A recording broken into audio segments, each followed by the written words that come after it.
What if the beginning of human history is only the part that survived in clay?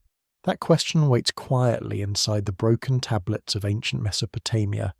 It waits in museum drawers, in excavation reports, in fragments copied by ancient scribes whose hands have been dust for thousands of years.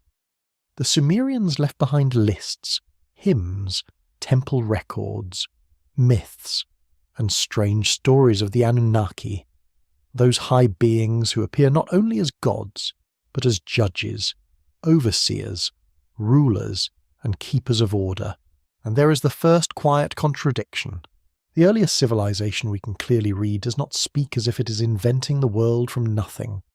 It often speaks as if it is remembering a world already arranged. This is the central mystery you enter now.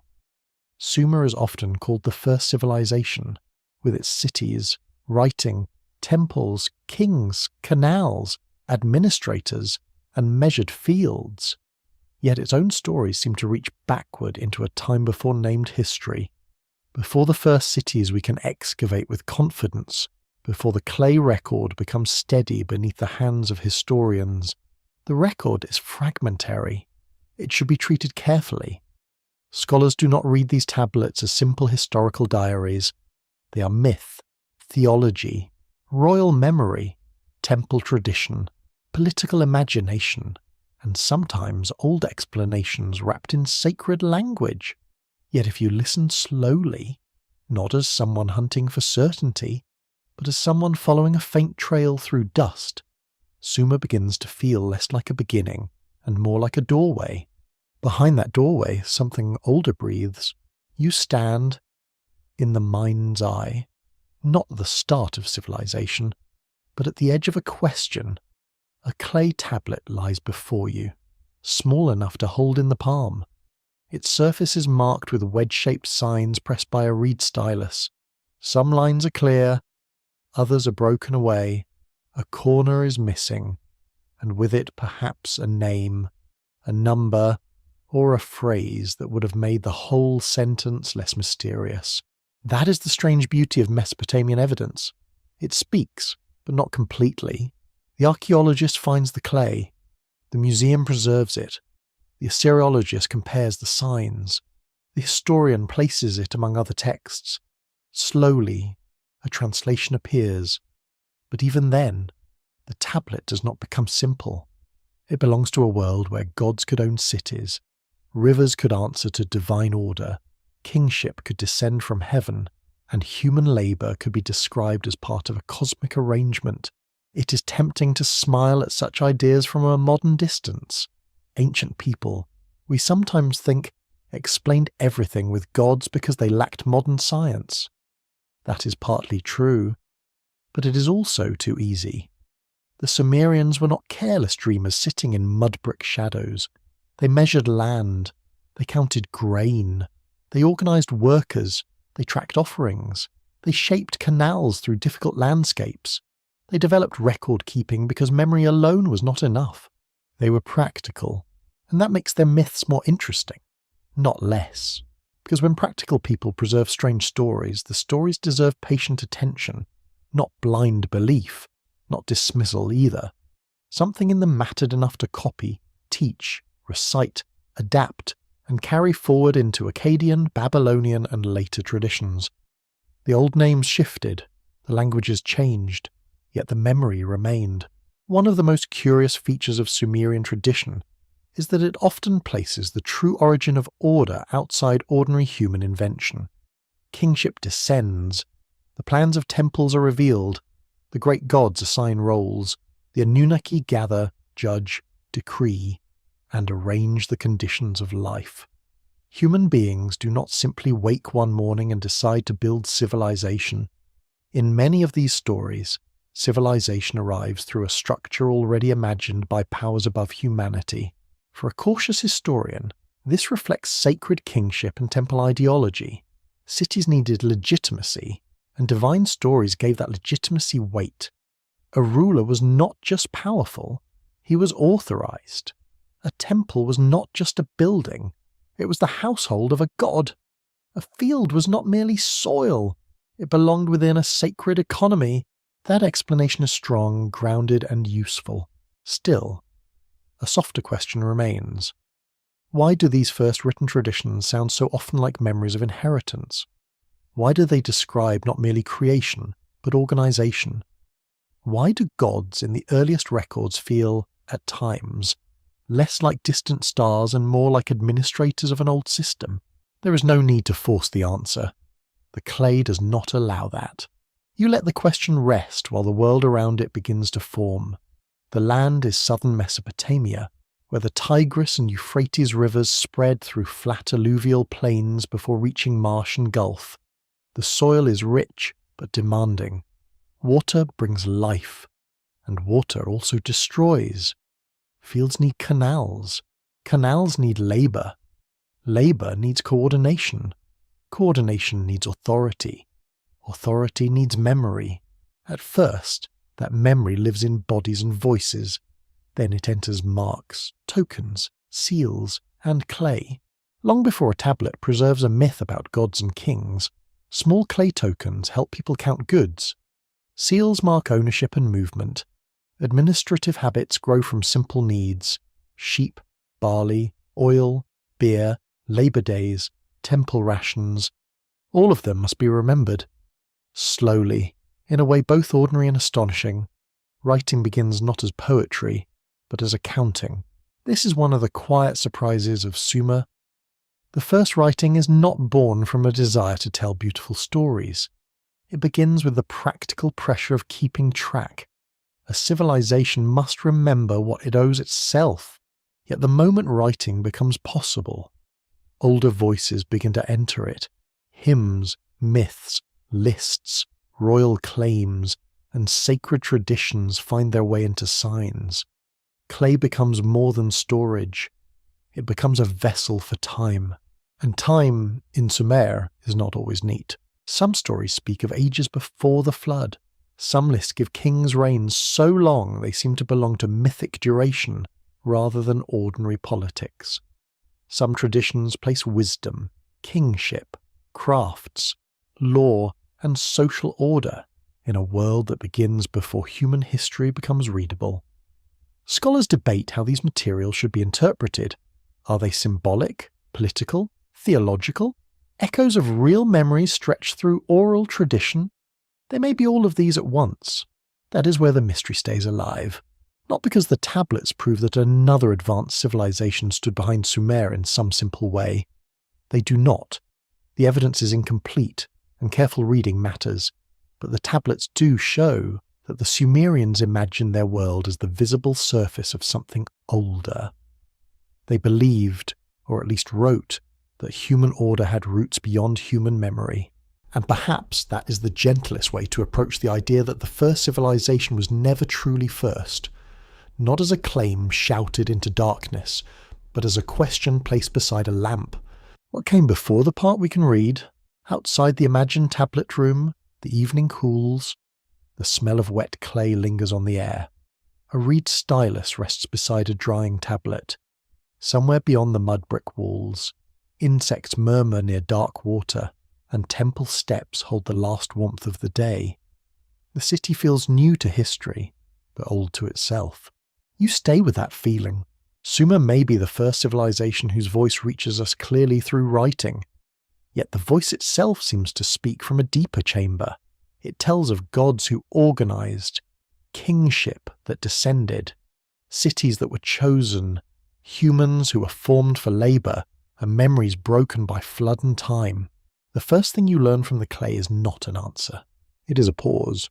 And inside that pause, the beginning of history becomes less like a line and more like a buried foundation, with one visible wall rising above the sand and other stones still hidden below. The dust of a southern Mesopotamian city does not rise like the dust of an empty place. It rises from footsteps, carts, animals, brick moulds, canal banks, and courtyards where people are already busy before the white heat of noon. You feel it settle softly against your skin as you move through a city that seems, at first glance, too organized to be young. That is one of the quiet puzzles of early Sumer. When the great cities of southern Mesopotamia become visible to archaeology, they do not appear as simple villages slowly learning how to become urban. They appear with temple platforms, storage rooms, workshops, clay ceilings, ration systems, long-distance materials, and a social world already divided into roles. There are farmers, herders, fishers, potters, builders, administrators, priests, and labourers. There are people who shape clay into bricks, and people who shape clay into records. It feels sudden. Of course, it was not truly sudden. Archaeology shows long development through earlier cultures in Mesopotamia, including the Ubaid and Uruk periods. Villages grew, irrigation became more complex, temples expanded, pottery styles changed, settlements formed wider networks. Nothing human becomes a city overnight, no matter how dramatic a myth may sound by torchlight. Still, the visible result has a strange completeness. You enter Uruk as a place of noise and management. The city is not just houses gathered together, it is a living system. Mud brick walls catch the light. Narrow passages guide people between work areas. Storage jars line shaded rooms. The scent of grain dust mixes with bitumen, sweat, animal hides, and reed smoke. Somewhere, a clerk presses signs into damp clay, not for beauty, but because someone must know how much barley has moved from one hand to another. The city remembers through work. Uruk becomes one of the largest urban centres of its age, and its influence spreads across much of the ancient Near East. Its monumental precincts show an ability to organise labour on a scale far beyond a small village. Its beveled rim bowls, cylinder seals, and administrative tablets point toward mass distribution and control. The details are debated, but the impression remains strong. By the time the city stands fully in the record, it already behaves like a machine made of humans. Gods. Grain and clay? Here's the attention peak. Quiet but sharp. The earliest cities do not simply give us streets and walls, they give us bureaucracy. That may sound less romantic than lost gods, but bureaucracy is one of civilization's deepest magic tricks. It turns memory into objects.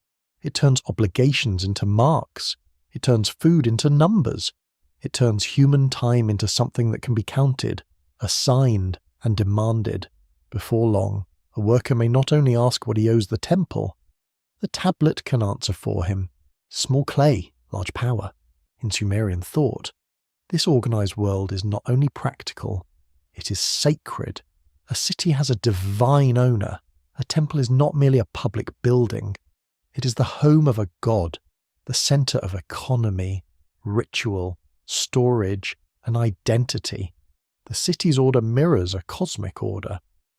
What happens in storerooms and courtyards reflects what is believed to have been arranged in the unseen world. This is where the Anunnaki mystery quietly returns.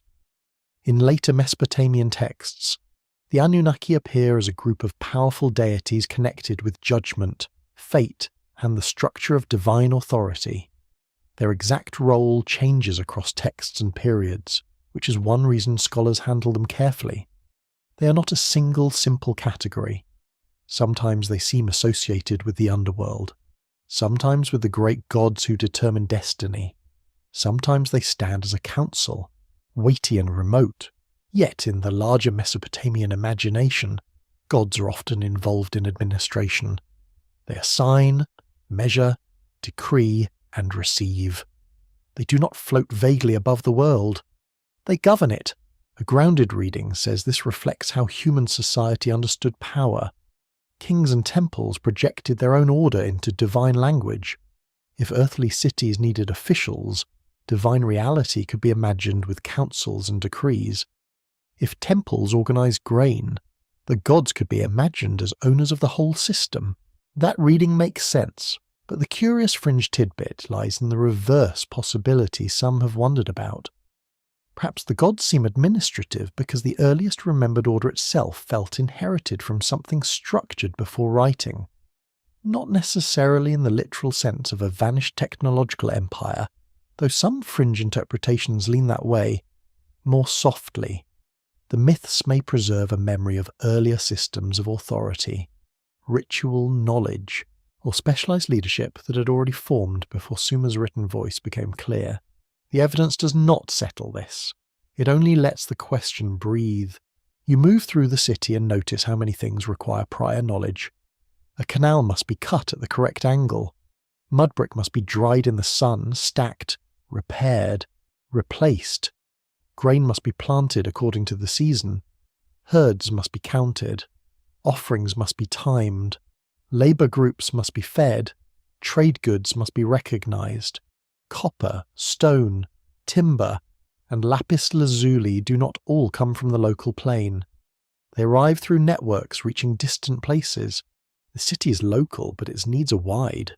This matters because Sumer does not stand alone as an isolated miracle. It belongs to a deep landscape of human experimentation. Before Sumer's famous city life, people across the Fertile Crescent had already domesticated plants and animals, built villages, made ritual structures, exchanged materials, and transformed landscapes. Jericho, Çatalhöyük, Göbekli Tepe, and other early sites remind us that complex human behavior long predates Sumerian writing. So why does Sumer feel like the first? Because Sumer speaks. Its clay record gives historians a kind of voice that earlier sites rarely provide. We can read rations, names, offerings, school exercises, hymns, legal disputes, and royal claims.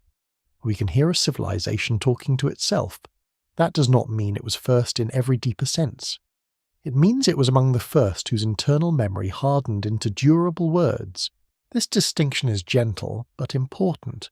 The first readable civilization is not necessarily the first complex world. The first city with a surviving voice may sit above generations of quieter foundations. Beneath each written sign are older gestures, older songs, older counting habits, older rituals, and older fears. A scholar may call this cultural development. A myth might call it divine descent. A late-night storyteller might say the clay began speaking only after a much older silence had already done its work. None of these phrases fully replaces the others. As the sun lowers, Uruk changes colour. The baked bricks soften from pale beige to amber. A line of workers moves past a wall, carrying baskets of earth. A scribe lifts a tablet and turns it toward the light. The marks are still wet enough to shine.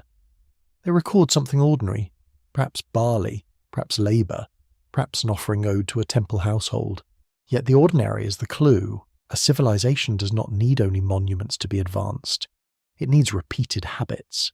It needs shared assumptions. It needs invisible agreements strong enough that people obey marks in clay. By the time those marks become common, the city has already crossed a threshold that must have taken centuries to approach. And so the phrase first civilization begins to loosen in your hand. Sumer is first in a powerful sense because it gives us writing, cities, and records with remarkable clarity. But even at its earliest visible edges, it carries the weight of older experiments. It appears not as an infant opening its eyes, but as a young adult who has forgotten much of childhood.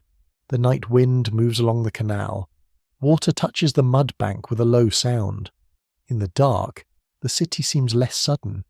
Its walls rise from older villages, its records from older counting, its temples from older sacred places, and its gods from older patterns of authority. The city looks new to history, but history arrived late. At Eridu, the beginning does not feel like a shout. It feels like a low place near water, where reeds bend in the wind and the land seems to remember being half marsh, half dream. You walk toward the old mound as though approaching a thought that has been covered and uncovered many times. The air tastes faintly of salt, mud, and sun-baked clay. Eridu was one of the most ancient cities of southern Mesopotamia, and in Sumerian tradition it held a special kind of prestige. It was not always the largest, it was not always the most powerful, yet it carried the aura of an origin place, a sacred city associated with Enki, the god of wisdom, water, craft, and deep knowledge. In later memory, Eridu was the kind of place where civilization did not merely happen, it was received. The archaeology gives one kind of story, the myth gives another. Beneath the mound, excavators found a long sequence of temple levels, one built over another through centuries of rebuilding. A small early shrine became larger, then larger again, as if generations kept returning to the same sacred point and raising it higher with new brick, new offerings, new arrangements. The detail is modest, but quietly powerful. The sacred center did not appear as a finished monument. It grew through repetition. That matters. A city may vanish from power, but a sacred place can hold memory longer than politics. People return because their parents returned. Priests rebuild because older priests rebuilt. A platform rises because something below it still matters. Over time, the first reason may blur, but the action continues. You pause near the imagined temple of Enki, where fresh water is not simply water. In Mesopotamian thought, the deep waters beneath the earth, often called the Abzu, were connected with wisdom, fertility, and hidden order. Enki's domain was not the blazing sky, but the mysterious depth from which life-giving water emerged. This is a grounded mythic pattern, tied to the real importance of water in an irrigation world. Yet the symbolic meaning becomes stranger when placed beside the claim that Eridu was a beginning. In some Mesopotamian traditions, kingship first descended from heaven to Eridu. That line has fascinated historians, mythologists, and fringe readers alike. A cautious reading sees it as sacred political language. Kingship needs legitimacy, so it is described as descending from the divine realm. Eridu, already old and revered, becomes the perfect place to anchor authority. Still, the image lingers. Power descends. A city receives it. Human order begins under divine supervision. You do not need to force the phrase into a literal event. It works more quietly as a memory shape. Civilization, in this telling, is not invented from below. It is granted from above or brought from beyond ordinary human reach. The old scribes may have meant theology, not history. Yet theology often preserves what a culture believes about its own deepest past, and Eridu's belief seems to be that the beginning was not entirely human. Here the unusual tidbit rests like a small shell in mud. Some modern fringe interpreters have wondered whether Enki's connection with the Abzu represents not merely sacred water, but a memory of an older hidden source of knowledge. They sometimes imagine subterranean chambers, lost schools, or even beings who carried technical wisdom into the first cities. Such readings go far beyond what the evidence can prove. They should remain speculative, but they are drawn to Eridu for a reason. The city's myths already frame wisdom as something rising from a concealed depth. The mainstream view is steadier. Eridu likely began as an early settlement in a watery environment where temple authority, ritual practice, and community organization developed over a long time. The earliest shrines show continuity rather than sudden perfection. The city's fame grew because it was old, sacred, and associated with a god whose qualities matched the needs of civilized life. Water, wisdom, craft, order. The scholarly uncertainty lies in how much actual memory survives inside the myth. When a later text says kingship descended to Eridu, does it preserve a recollection of Eridu's early political importance?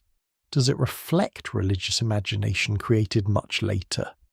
Does it combine old memory with later temple ideology? The record does not answer neatly. It gives fragments, and scholars must work between them. That uncertainty is not a weakness in the story. It is the texture of the story. You move through Eridu in the softened light of late afternoon. The mud brick edges are worn down by weather and time. No complete temple rises in front of you. Only the mind's reconstruction of buildings that once stood where people prayed, counted, offered, repaired, and waited. The city's shape must be partly imagined, but the ground is real. The layers are real. The rebuilding is real. And that is where the attention peak arrives. If Sumer was the first civilization, why did one of its oldest sacred cities already remember a beginning before ordinary history? The answer may be simple. Ancient peoples loved origins. They placed beginnings in revered places, because old cities needed old stories. But the answer may also be layered. Eridu's mythic importance might preserve a memory of real antiquity, of settlements and ritual systems whose earliest meanings had already faded by the time writing caught them. You sense how memory changes when it becomes too old. It stops behaving like a straight record. It becomes a place, a name, a god, a phrase repeated in a schoolroom, a line copied by a tired student pressing signs into clay, a story that no longer explains itself but still refuses to disappear. Eridu is that kind of memory. It sits near the edge of history with a calmness that makes the question deeper. It does not need giant walls to feel ancient. Its power is in repetition, in rebuilding, in the sense that people stood on the same sacred spot again and again, until the ground itself became a statement. Maybe this is how civilization begins more often than we think. Not with one invention, one ruler, or one sudden awakening, but with returning to water, returning to ritual, returning to a mound where ancestors once placed offerings, returning until the place becomes older than anyone can remember. The Sumerian texts turn that returning into sacred language. They say kingship descended. They say wisdom belonged to Enki. They say the world was arranged by powers whose decisions shaped human life. A historian hears ideology. A mythologist hears pattern. A dreamer hears a door closing softly behind something earlier. You stand beside that door without trying to open it too quickly. The reeds whisper around the old city. Evening insects begin their thin music. Somewhere in the imagined temple court, a priest pours water into a basin, and the surface trembles under the first star. The water reflects nothing clearly. That feels appropriate. Eridu gives no single answer. It gives a depth. Its temples rise from older temples. Its god rules from hidden waters. Its memory of kingship begins with descent from heaven. Its archaeology shows human continuity, while its myth suggests sacred inheritance. Together they create a city that feels less like a starting point and more like a marker placed above something deeper. The first civilization, seen from Eridu, does not look first in the simple sense. It looks like the first place where an older memory found clay, temple, name, and voice. A king list is supposed to make time behave. It places names in order. It gives reigns, cities, dynasties, transfers of power, and the comforting sense that history can be lined up like jars along a storeroom wall. Yet the Sumerian king list does something stranger. It begins by trying to organize the past, then quietly leads you into a place where ordinary time no longer feels obedient. You sit with the tablet in lamplight, watching the names emerge through translation. Kingship descends from heaven. It settles first in Eridu, then moves from city to city. Alulim reigns. Alalgar follows. Other names appear, and their reigns stretch beyond normal human measure. Tens of thousands of years pass beneath individual rulers, as if the earliest kings belonged to a world where time moved with a different weight. The numbers are impossible if read as ordinary biography. That is the first thing a careful reader admits. No mainstream historian treats these reign lengths as straightforward records of human rulers living for 28,000 years, 36,000 years, or more. The king list is not a modern chronology.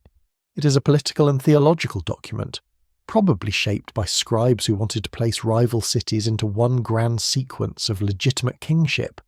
It gives order to memory, but not always in the way a modern archive would. Still, the list remains one of the most fascinating texts from ancient Mesopotamia, because it does not simply invent a royal past. It arranges one. It joins mythic rulers, remembered dynasties, city traditions, and political ideas into a single stream. Some later kings in the list correspond more closely to known historical figures. Earlier ones drift into mythic time. The boundary between memory and sacred imagination is not marked with a sign. It fades. You follow that fading boundary as though walking along a riverbank at dusk. On one side lies recoverable history, where names can sometimes be checked against inscriptions, cities, and archaeological layers. On the other side lies the older zone, where rains become vast and the flood waits like a dark line across the tablet's thought. Then comes the quiet attention peak. The king list does not merely say that ancient kings ruled for impossible lengths of time. It divides the world into before and after the flood. This matters because a flood is more than a weather event in Mesopotamian memory. In texts across the region, flood traditions mark a rupture in human history. They separate an earlier age from a later one. They imply that something was lost so thoroughly that normal continuity had to begin again. In the king list, after the flood swept over, kingship descends again. The phrase is calm, almost administrative, but the idea is enormous. Power returns after destruction. To a grounded historian, this flood division may reflect old memories of catastrophic river flooding in Mesopotamia, later transformed into mythic world history. The Tigris and Euphrates were unpredictable. Floods could devastate settlements, reshape fields, ruin stores, and leave trauma deep enough to become story. Archaeological evidence for flood deposits exists at some sites, though not as one simple universal event covering all cities at once. This is where scholarly uncertainty enters softly. Were Mesopotamian flood myths shaped by local floods, regional disasters, older oral traditions, symbolic theology, or some combination of these? The answer remains debated. The flood story is not a clean newspaper report. It is a layered tradition, carried across languages and centuries. But the king list adds another strange pressure. It places impossibly long rains before the flood, then more human-scaled rains afterward. This pattern has invited many interpretations. Some scholars see symbolic numbers, perhaps based on numerical systems meaningful to scribal culture. Others see attempts to magnify the prestige of primordial kings. Some consider whether very long reigns may represent dynasties, not individuals. A few have wondered if the numbers encode astronomical or ritual cycles rather than literal lifespans. And then there is the fringe reading, which should be kept in the softer corner of the room. Some modern interpreters imagine the antediluvian kings as traces of a lost pre-flood order, a civilization remembered only through inflated numbers, divine associations, and broken royal memory. Some connect those rulers with the Anunnaki, suggesting that the earliest kings may have been understood as semi-divine agents, or representatives of powers that governed before ordinary human history. The evidence does not prove that it does not need to. The power of the text is that it already sounds like a memory of history before history became manageable. It gives names to a time that no tablet can fully control. It says, in effect, there was order before the catastrophe. There were cities before the rupture. Kingship existed before the world began counting again. You let that settle slowly. A city archive wants stability. A royal list wants legitimacy. A scribe wants sequence. Yet here the sequence begins in a realm of almost dreamlike duration. The old kings are not placed outside the list. They are included. That inclusion is important. The scribe does not simply say, "Once there were myths, and then history began." He places mythic kings and more historical rulers within one continuous structure. That is strange. It suggests that ancient memory did not separate myth and history the way modern readers often do. The earliest past could be sacred, exaggerated, symbolic, political, and still meaningful as the beginning of kingship. The story did not need to be factual in a modern sense to carry authority. It needed to explain why rule existed, where it came from, and how cities inherited it. The city names themselves are like lamps in fog. Eridu, Bad Tibira, Larak, Sippar, Shurupak. Some are archaeologically known. Some are harder to place with certainty. Each name feels like a peg hammered into the soft ground of primordial memory. Around those pegs, the list stretches numbers so large that you feel the past expanding beyond the size of the tablet. A small clay surface holds a cosmic timeline. The Sumerian numerical system helps explain some of the strangeness. Mesopotamian scribes used a sexagesimal system based on units of 60, which shaped mathematical, astronomical, and administrative thought. Large numbers could have symbolic resonance, and scribal culture was comfortable with structured numerical patterns. The long reigns may not be careless fantasy. They may be meaningful exaggerations built from an intellectual world where number, order, and sacred authority belong together. Still, meaning is not the same as certainty. You can imagine a scribe copying the list in a school setting, perhaps not understanding every ancient name he writes. He presses the wedge marks carefully because the old sequence matters. His teacher checks the line, the stylus moves, a name survives, a reign length survives, a city survives. But the lived world behind the name has already slipped beyond reach. This is how a civilization can preserve memory and lose it at the same time. The king list becomes a bridge made of clay. One end rests in more recognizable history, where rulers build, fight, boast, and leave inscriptions. The other end disappears into sacred antiquity, where kings rule for spans that feel less like human lifetimes and more like ages of the world. Between them lies the flood, not only water, but interruption. In the quiet, you realize that the list does not answer whether Sumer was truly first. It complicates the word first. If the Sumerians themselves imagined kingship as descending before the flood and descending again after it, then their earliest written tradition already places civilization inside a longer, broken rhythm. Order arrives, order is lost, order returns.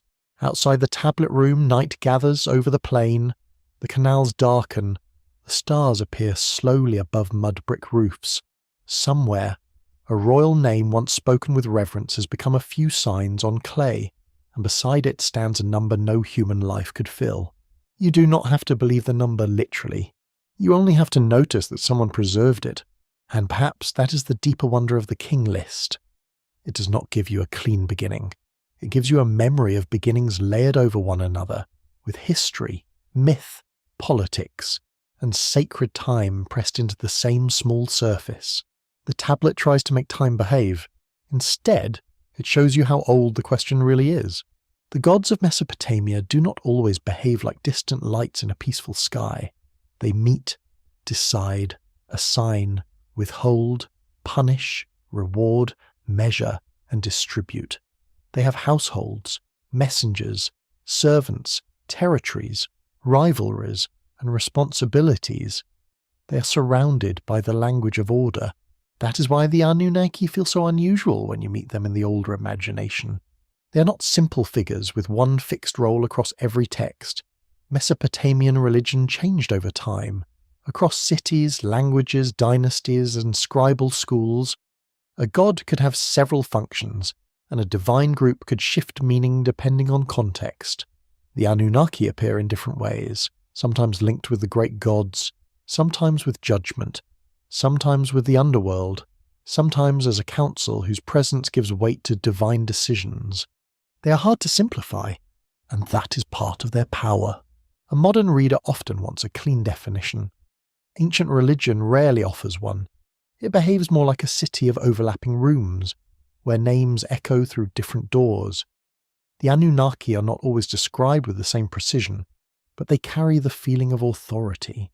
They belong to the heavy machinery of divine order, to decisions that shape the world of gods and humans alike. You sense this most clearly in the way Mesopotamian stories imagine power. The gods do not merely create and vanish, they supervise.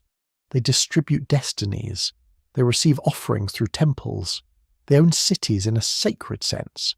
They can be displeased by noise, neglect, rebellion, or improper service. Their world resembles an expanded version of human hierarchy, but larger, older, and more mysterious. This is where mainstream history gives a useful lamp. The people of Sumer and later Mesopotamia lived in societies where temples and palaces organized land, labor, food, and ritual. Authority had to be maintained across complex communities.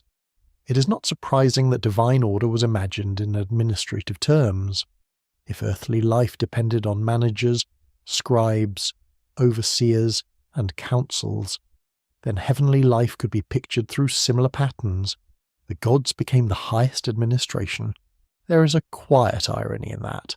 Modern people sometimes imagine ancient myth as wild fantasy, but many Mesopotamian myths are remarkably organized. Even the supernatural has paperwork in its bones.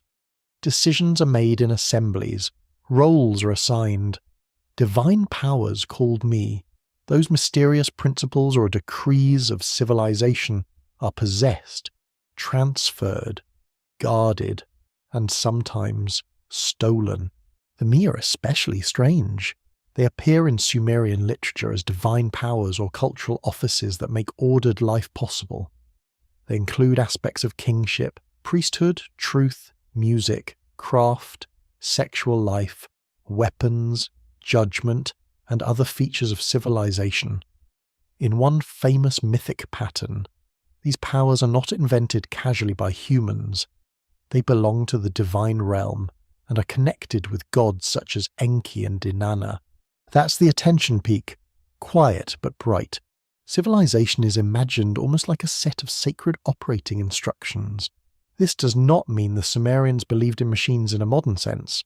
It means they understood civilization as structured, authorized, and dangerously powerful. Order was not a vague feeling. It had components. It had offices. It had rules. It had roles one could lose, gain, misuse, or transfer. When the myths speak of divine decrees, they are not only talking about religion, they are talking about the architecture of society. A careful scholar might explain the me as symbolic expressions of cultural institutions. They are mythic language for the things that make a city a city. Kingship, craft, music, ritual, law, and social identity are placed under divine ownership to show that they are not private human inventions. They are sacred gifts, and therefore they must be handled properly. That explanation is grounded and strong. Yet some have wondered whether this language preserves an older memory of knowledge systems passed down through specialized groups before writing. Perhaps temple culture did not invent every ritual and social form from nothing, but inherited deep patterns from earlier settlements, oral traditions, and priestly practices. Fringe readers sometimes go much further, imagining the me as remnants of advanced instruction given by non-human teachers. That reading cannot be demonstrated from the evidence.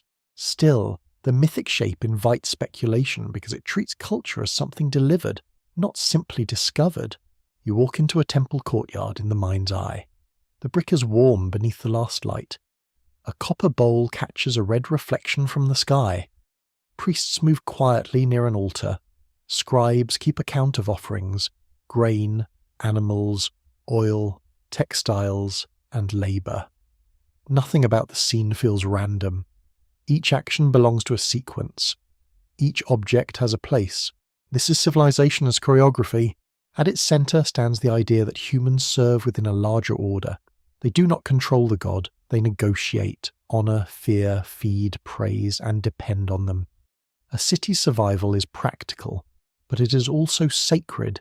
If the god withdraws favour, if the canal fails, if the temple order breaks, human life becomes fragile very quickly. The Anunnaki fit naturally inside this worldview. They suggest a divine society above the human one, with rank and judgment. They remind you that Mesopotamian religion often imagined reality as layered administration. Earthly rulers were not alone. Above them were gods, assemblies, decrees, and fates. The uncertainty is how far this reflects lived political reality, and how far it preserves older cosmological memory. Did people imagine divine councils because human councils existed? Or did human institutions gain shape by imitating sacred patterns people already believed were ancient? The relationship moves both ways. Religion reflects society, but society also performs religion. The clay record lets you see both, but not separate them fully. A king may claim divine support because it strengthens his throne. A temple may preserve divine myths because those myths make the temple indispensable. A scribe may copy old stories because they belong to education, identity, and ritual. Yet beneath these practical functions, there remains a deeper question. Why did the earliest written culture picture civilization itself as something that must be authorized from beyond ordinary humanity? One cautious answer is that complex order feels too large for any single person to invent. Ancient people saw cities, seasons, rivers, birth, death, kingship, and craft as part of a web larger than themselves. Divine administration was a way of making sense of that web. A more mysterious answer whispers beside it. Maybe the first scribes inherited traditions from older communities that had already forgotten the original makers of certain knowledge. When origin becomes unclear, memory often lifts it into the sky. The gods become the keepers of old beginnings. This is not a claim of proof. It is a careful reading of mood, pattern, and mythic structure. The Anunnaki do not show that Sumer received civilization from a lost empire or from visitors beyond the stars. The tablets do not allow such certainty, but they do show that Sumerian imagination placed order before humanity, above humanity, and around humanity.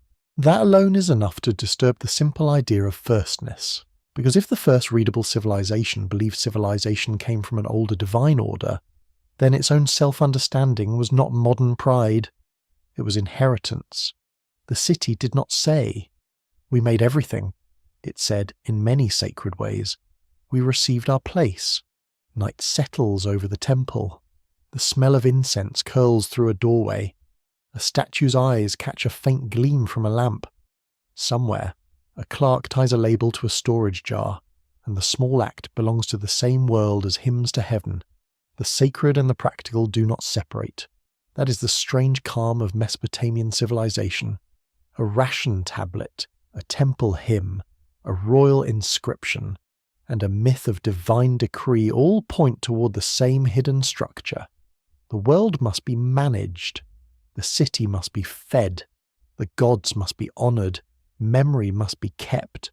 And somewhere above the human managers, the Anunnaki remain like a council heard through walls, never fully visible, but always associated with decisions already made. The first human beings in Mesopotamian myth do not always enter the world like honoured guests. Sometimes they enter like workers being assigned to a difficult estate. That thought is unsettling in a quiet way. You stand in a dim room where a tablet has been copied from an older story. Its signs speak of gods, labour, complaint, and the making of humankind.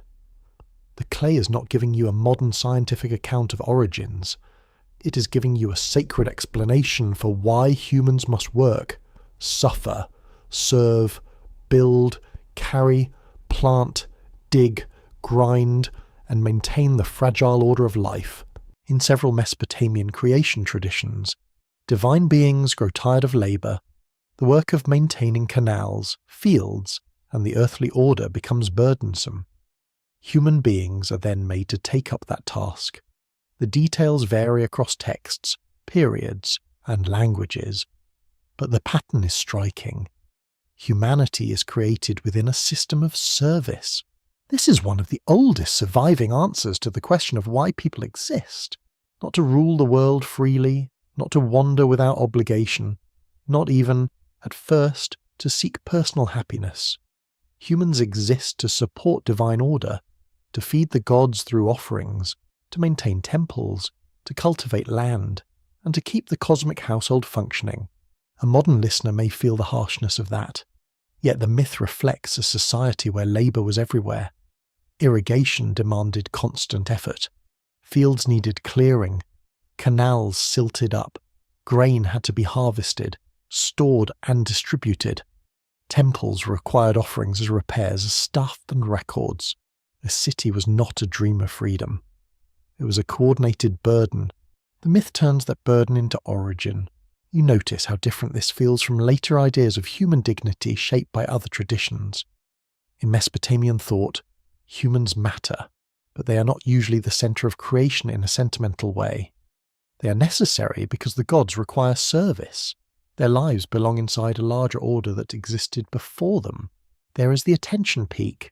In some stories, humans are not made because the world is empty. They are made because the divine system needs labour.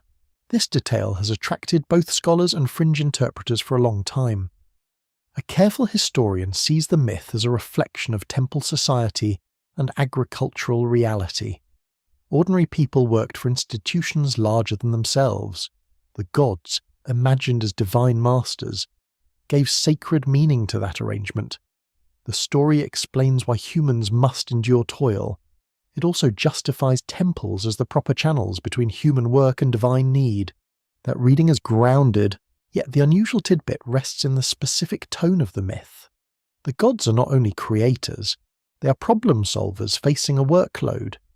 Human creation appears almost administrative, as if a new class of beings is introduced to carry out tasks.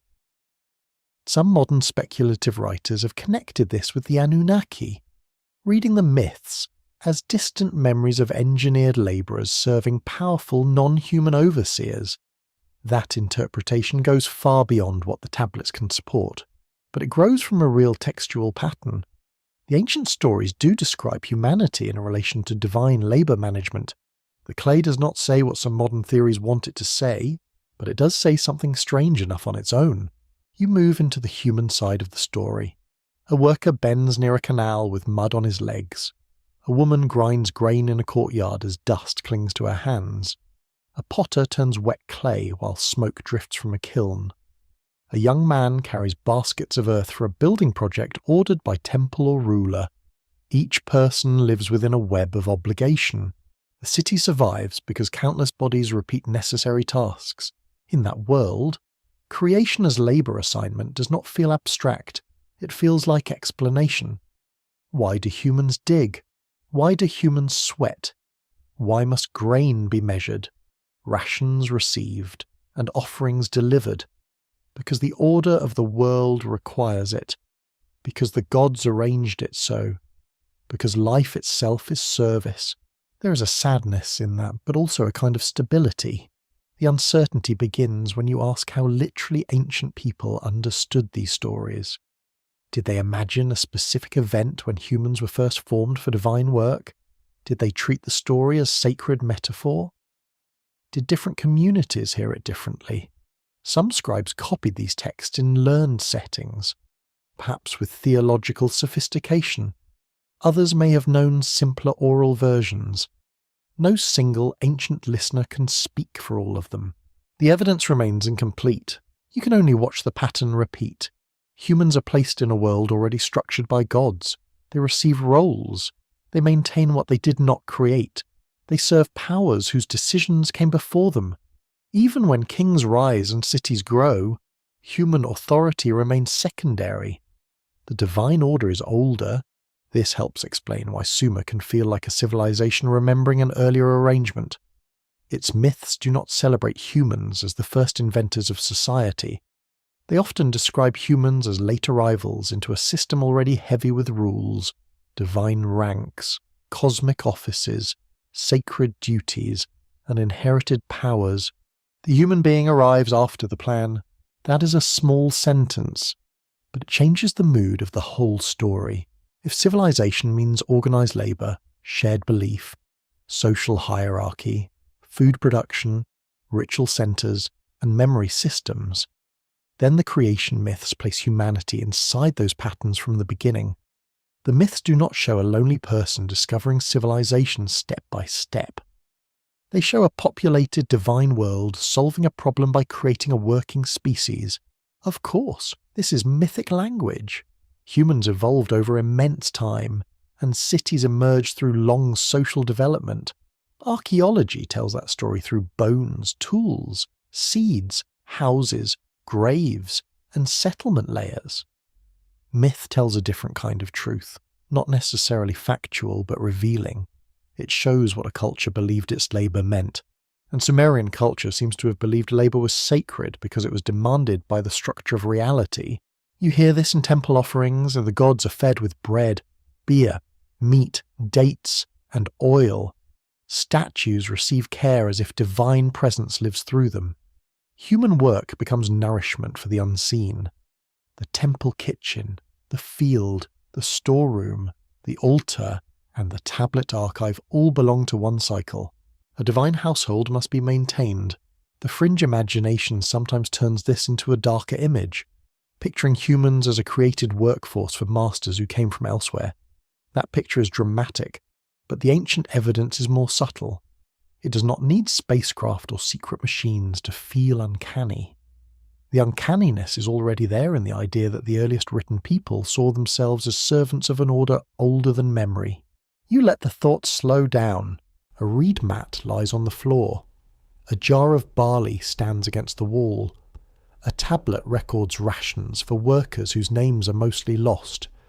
Each name once belonged to a breathing person, someone with hunger, family, tired feet, and a place in the city's system. The myth says humans were made for work, but the tablet shows the workers were real. That is where the story becomes human again. Behind the divine decrees are people carrying baskets in heat. Behind the Anunnaki are clerks counting grain. Behind creation is the ache of shoulders, the rhythm of grinding stones, the smell of beer mash, the scrape of reed on clay, and perhaps that is why the myth endured. It made ordinary exhaustion part of a cosmic story. It told people their labour was not meaningless, even if it was heavy. It placed their small lives beneath the vast roof of divine order. The first civilization, then, was not only a place of invention. It was a place where work became memory. Memory became theology, and theology made the city feel older than its walls. Outside, the canal water darkens under evening. Someone rinses mud from a wooden tool. A child watches a scribe mark a tablet, not yet knowing that such marks may outlast kings. The human being was made to serve. The old stories whisper, but clay, unexpectedly, allowed the servant to remember. The temple does not sleep, even when the city grows quiet. Its courtyards empty slowly. Its lamps burn low. Its storerooms hold the smell of grain, oil, wool, dried fish, beer, and old clay. In the last hours before dawn, when the air is cooler and the bricks seem to release the heat of yesterday, the temple feels less like a building and more like a body with many hidden organs. This is one of the most grounded ways to understand early Sumerian civilization. The temple was not only a sacred place where people prayed, it was an economic center, a storehouse, a workplace, a ritual stage, and a memory system.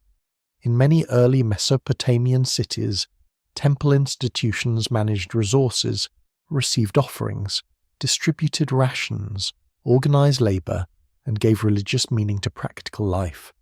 The god's house was also a human machine.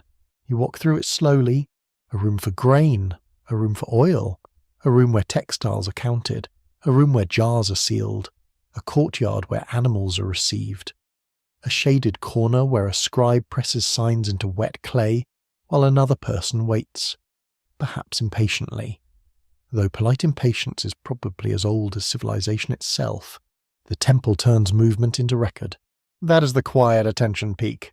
Before civilization becomes a story of kings and wars, it is already a story of storage. Storage sounds humble, but it changes everything. Grain stored in one season can feed workers in another. Oil stored in jars can support rituals, meals, trade, and craft. Wool can become cloth. Cloth can become payment. Payment can become obligation. Once goods gather in one place, someone must guard them, count them, move them, and explain where they went. From that need, administration grows. The earliest written tablets from Mesopotamia are heavily administrative. They record commodities, numbers, labor, and institutional transactions. This is not a weakness in the evidence. It is a revelation. Writing began in the thick daily reality of managing a complicated world. A myth may speak of heavenly decrees, but a ration tablet shows the decree becoming bread. You touch the wall of an imagined storeroom. The mud brick is rough beneath your fingers. A reed basket leans nearby. The room is dim, but you can smell life inside it. Barley dust, clay ceilings, stale beer, and the faint sharpness of bitumen used to waterproof baskets or boats. Nothing here feels abstract. Temple economy is not one simple thing across every period and city. Scholars debate the exact scale and role of temple institutions in different phases of early Mesopotamia. Older views sometimes imagine temple control as nearly total, with the temple owning and directing most production. More recent studies tend to see a more mixed and changing landscape, where households, elites, temples, palaces, and local communities all mattered in different ways. The evidence remains uneven. Still, the temple's importance is undeniable. It gathered people, goods, rituals, and authority into one visible centre. It made the city's order feel both practical and sacred. It gave divine weight to the distribution of grain and the organisation of work. It taught people that everyday labour was part of a larger pattern. That larger pattern is where mystery returns softly. If you look at the temple as an ancient machine, not made of metal, but made of people, clay, faith, and food, then Sumer begins to look less like a sudden invention and more like the visible surface of a long experiment in coordination. The machine requires many components: ritual specialists, account keepers, skilled builders, farmers, canal workers, brewers, weavers, animal handlers, supervisors, messengers, seal cutters, potters, woodworkers. Each person becomes a moving piece in an order greater than any one household. Mainstream history explains this through social complexity. The settlements grew. Institutions emerged to organize resources and labor. Religious authority helped stabilize cooperation. Temples provided a shared focus for identity and obligation. The god's ownership of land and goods was a powerful social idea. That is clear enough. Yet the unusual tidbit is the way some myths describe divine powers almost as transferable cultural functions. To me, those sacred aspects of civilization suggest that social order was imagined as a set of powers held by gods, not merely invented by committees of tired administrators. Some modern fringe readers compare this to the handing down of a coded system. That is speculative, but the metaphor is revealing. Sumerian culture imagined civilization as something with parts, rules, offices, and authorized use. A temple is where those parts become visible. You watch a cylinder seal roll across wet clay. In one smooth motion, it leaves a tiny world behind. Figures, animals, divine symbols, perhaps a ritual scene. The seal proves identity, authority, and control. It is small enough to hang from a cord, yet powerful enough to secure goods and mark responsibility. It is one of those objects where art, bureaucracy, and sacred order meet without embarrassment. Modern people often separate beauty and paperwork. Sumer did not need to. A sealed jar could be both an administrative object and part of a sacred economy. A ration tablet could be both practical record and evidence of temple authority. A procession could be both public devotion and social coordination. The city's life moved through overlapping systems that later categories do not separate cleanly. Here, the open uncertainty becomes gentle but important. When archaeologists find storehouses, ceilings, tablets, and temple buildings, how much of the actual social life can be reconstructed? A room with jars does not tell every story of the people who filled them. A tablet with names does not tell whether the workers felt devotion, pressure, duty, fear, or simple hunger. A temple platform does not reveal every conversation held beneath its shadow. The material survives. The mood must be handled carefully. But even cautious reconstruction shows a world already deeply organized, and organized worlds often carry older habits within them. The temple economy may have grown from earlier communal storage, seasonal ritual, kinship obligation, and local leadership. By the time it appears in written form, those older roots are already shaped into something more formal, more visible, and more durable. The clay records the mature tree, not every root. You sit beside a low lamp and imagine a scribe at work. He is not writing a hymn tonight. He is writing numbers. The tablet records grain issued to workers, or sheep delivered, or oil measured for temple use. His marks are small and efficient. He may not think he is preserving the mystery of civilization. He is simply doing his job. Yet his job reveals the secret structure. Civilization is not only a wall, a king, or a myth. It is the ability to coordinate absence. The person who receives grain may not be present when the grain was harvested. The person who authorizes labor may not be present when the canal is cleaned. The god who owns the temple is present through statue, ritual, belief, and record. Clay holds the connection between people who are not standing together. That is a profound threshold. Once a society can trust marks, seals, and institutions, its memory extends beyond the human voice. The city can act across time. It can promise, demand, owe, and remember. It can become larger than face-to-face life. The temple is the heart of that expansion.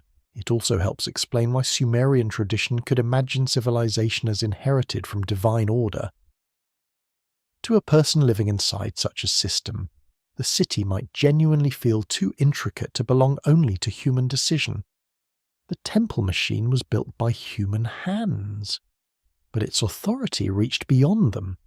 The bricks were local. The meaning was cosmic. You step back into the courtyard as pale dawn touches the higher walls.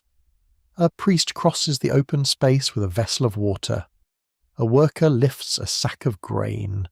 A scribe wraps yesterday's tablet for storage. The day begins with ritual and accounting, as if the gods and the ledgers have agreed to wake together. The first civilization was not only written in myths, it was written in rations, seals of jars, a labor list, and rooms full of stored grain.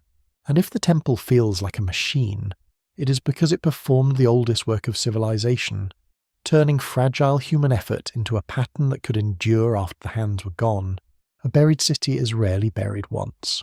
It sinks by layers, by repairs, by abandonment, by flood silt, by wind dust, by fallen walls, by the quiet recycling of old bricks into new buildings. People do not always leave a place cleanly. They rebuild on top of memory. They flatten what has collapsed. They raise floors above damp ground. They build new thresholds over old thresholds until the city becomes a mound of human repetition. In Mesopotamia, such a mound is often called a tell. From the outside, it may look like a soft hill in a flat landscape. From within, it can hold centuries or millennia of rooms, walls, hearths, graves, refuse pits, temple floors, storage spaces, broken pottery, and forgotten paths. The mound does not speak as clearly as a tablet, but it remembers in another way. It preserves the pressure of lives stacked upon lives. You walk across one of these ancient rises as morning light spreads over the plain. The ground under your feet is uneven. Pieces of pottery glint in the dust. A fragment of baked brick shows a line where human fingers once pressed wet clay into shape. The city below is not one city. It is many cities, occupying the same place, each one believing itself present, each one becoming foundation. This is where the idea of the first civilization becomes complicated again. Archaeology rarely finds an absolute beginning. It finds sequences. It finds earlier levels beneath later levels. It finds cultural phases, changes in pottery, shifts in architecture, new burial customs, new tools, new signs of trade, new ways of organizing food and labor. The first written city sits above long habits that writing did not invent. The ground keeps lowering the beginning. At sites across southern Mesopotamia, the visible Sumerian city often rests upon earlier settlement layers connected to the Ubaid and Uruk periods. These earlier phases show farming communities, temples, craft activity, exchange networks, and increasing social complexity. They are not Sumer in the later literate sense, but they are not empty prehistory either. They are the long preparation through which urban life became possible.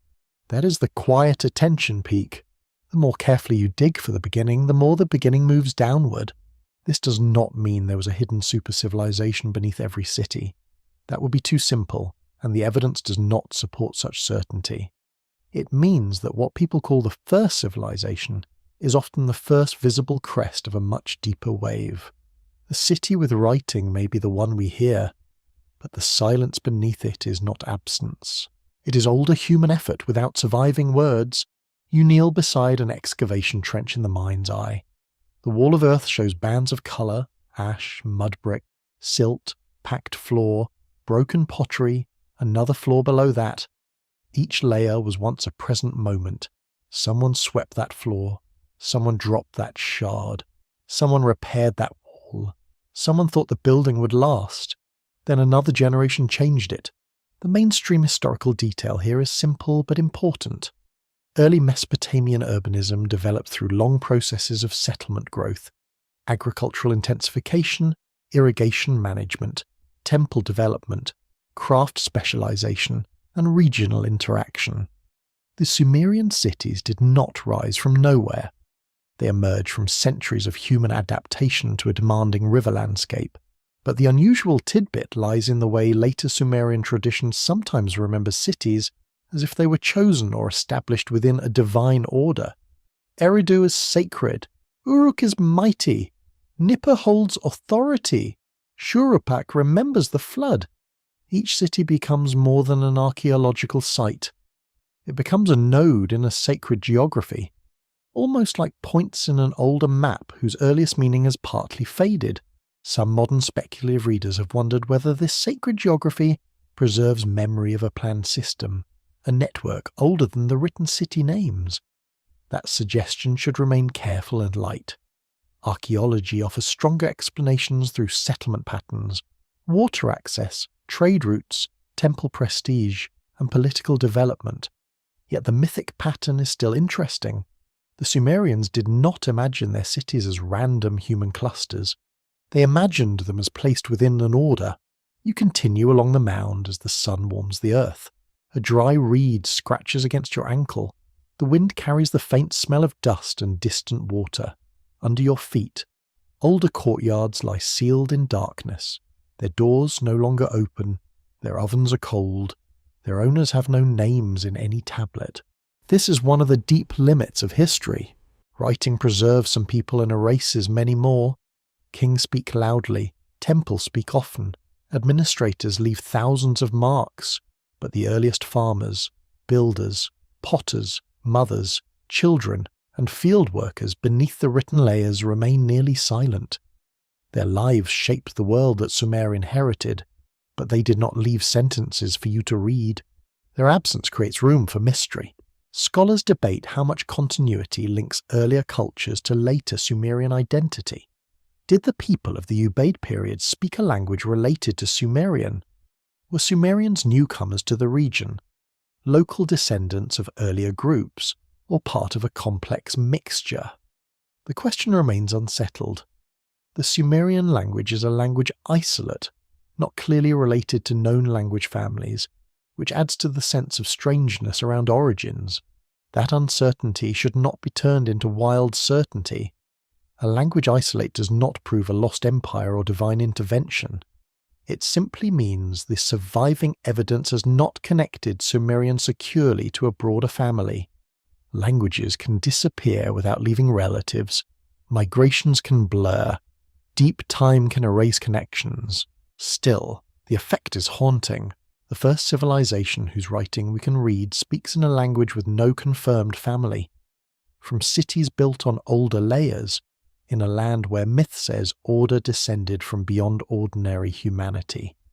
Each fact has a grounded explanation. Together, they create a mood that is difficult to ignore. The ground, the language, and the myths all refuse a simple beginning. A city beneath a city also changes how you think about memory. People living in later Uruk or Eridu may not have known every layer beneath them. They may have seen old bricks, ancient foundations, strange objects turned up by digging, ruins older than their grandparents' stories. They may have felt, as people often do near ruins, that the land had a past longer than speech. Out of that feeling, myth grows easily. A broken statue found under a floor becomes an omen. A sealed room becomes a story. An old mound becomes a place where gods once stood. An earlier foundation becomes proof that the city has always been chosen. In this way, Archaeology and mythology may share an origin in wonder. Both begin when someone asks, "Who was here before us?" The difference is that archaeology answers with soil, and myth answers with meaning. You pass a trench where a mud brick wall descends into shadow. It is not dramatic. It is only a line of ancient clay squared by human hands. But its plainness is what makes it powerful. Someone made this wall for a need that mattered then. A storage room, a shrine, a home, a boundary, a place to sleep, measure, pray, or keep animals from wandering into grain. The first civilization was made of such ordinary acts. Yet when ordinary acts accumulate across centuries, they become something that later people can no longer explain simply. The city appears ancient even to itself. Its foundations turn into authority. Its repeated rituals become sacred tradition. Its oldest names become divine memory. What began as survival becomes cosmology. By sunset, the mound looks almost soft, as if time itself has rounded the corners. The sky lowers into amber, the plain darkens, pottery fragments lose their shine. Somewhere under your feet, one city sleeps inside another, and another beneath that, each one less recoverable than the last. The first city is not the lowest layer you can see. It is the lowest layer you can still understand, and below understanding lies the deeper mystery. Not necessarily a vanished golden age, but generations of human life whose traces remain without voices. They built, repaired, offered, traded, feared floods, watched stars, buried their dead, and handed down habits that later Sumer would press into clay. The city above them became famous. The layers below made fame possible. Writing begins with a kind of impatience. A memory becomes too heavy for the mind alone. A storehouse grows too full. A field produces too much grain to track by voice. A temple receives too many offerings. A worker's ration must be remembered after the worker has gone home. Someone owes something. Someone has delivered something. Someone must prove it. So the hand reaches for clay. The earliest writing of southern Mesopotamia does not arrive as a book of wisdom. It appears first as marks of management, pressed into damp tablets with a reed stylus. Before poetry, there are numbers. Before royal legends, there are goods. Before human beings write long stories about gods, they write about grain, sheep, beer, oil, cloth, labour, and containers. That is almost funny. In a gentle way, the oldest door into literature is a receipt. Yet this practical beginning is one of the most important details in the history of civilization. Cuneiform did not appear suddenly as a complete writing system for spoken language. It developed through earlier systems of counting, tokens, seal impressions, pictographic signs, and administrative marks. Over time, signs became more abstract. Their uses expanded. They began to capture names, sounds, grammar, and ideas with growing flexibility. Writing learned to speak slowly. You sit beside a scribe in a shaded room. The tablet in his hand is soft enough to accept pressure, firm enough to keep shape. He holds a reed stylus cut to a clean angle. The marks he presses are small wedges, neat and deliberate. The sound is almost nothing, a faint touch in wet clay, but the effect is enormous. A human thought has found a way to outlive the breath. This is the quiet attention peak. The first writing was not created to remember myths, but it eventually preserved myths older than writing itself. That shift is strange and beautiful. A system born from accounting became capable of carrying hymns, laments, prayers, school exercises, legal cases, royal boasts, medical recipes, omen texts, and stories of creation. Clay first counted the city's goods. Then it began to hold the city's soul. Mainstream archaeology explains the rise of writing through administrative complexity. In late Uruk society, institutions needed more reliable ways to track goods and labour. Tokens and seals had already helped manage information. Writing developed from these practical tools. This was not magic. It was invention through pressure, repetition, and need, but the sense of speed still catches the mind. When writing becomes visible, it feels as if a curtain has been pulled back. The earlier centuries are not empty, but they are quieter. And suddenly, names, numbers, offices, signs, and transactions appear. The city seems to start talking all at once. For this reason, writing can make civilization feel sudden, even when it was the product of a long development. The record changes the viewer's perception. Before writing, people lived, loved, feared, organized, prayed, traded, and remembered. After writing, some of that life becomes readable. The difference is not that humans became complex overnight. The difference is that complexity gained a durable voice. The unusual fringe tidbit appears in the gap between the long silence and the first written signs. Some speculative writers have wondered whether the rapid spread and usefulness of writing imply outside instruction, a recovered older knowledge, or a system introduced by elite temple specialists who guarded earlier traditions. The stronger evidence points to gradual local development from accounting practices. Still, the mythic imagination notices that Sumerian stories often treat knowledge as something bestowed, guarded, or transferred by divine powers. The practical and the mythic overlap again. A historian sees tokens becoming tablets. A myth speaks of divine decrees and sacred powers. A fringe reader hears echoes of lost teachers. A careful listener allows the possibilities to remain separate, without forcing them into one answer. You look at the earliest signs and notice how visual they are.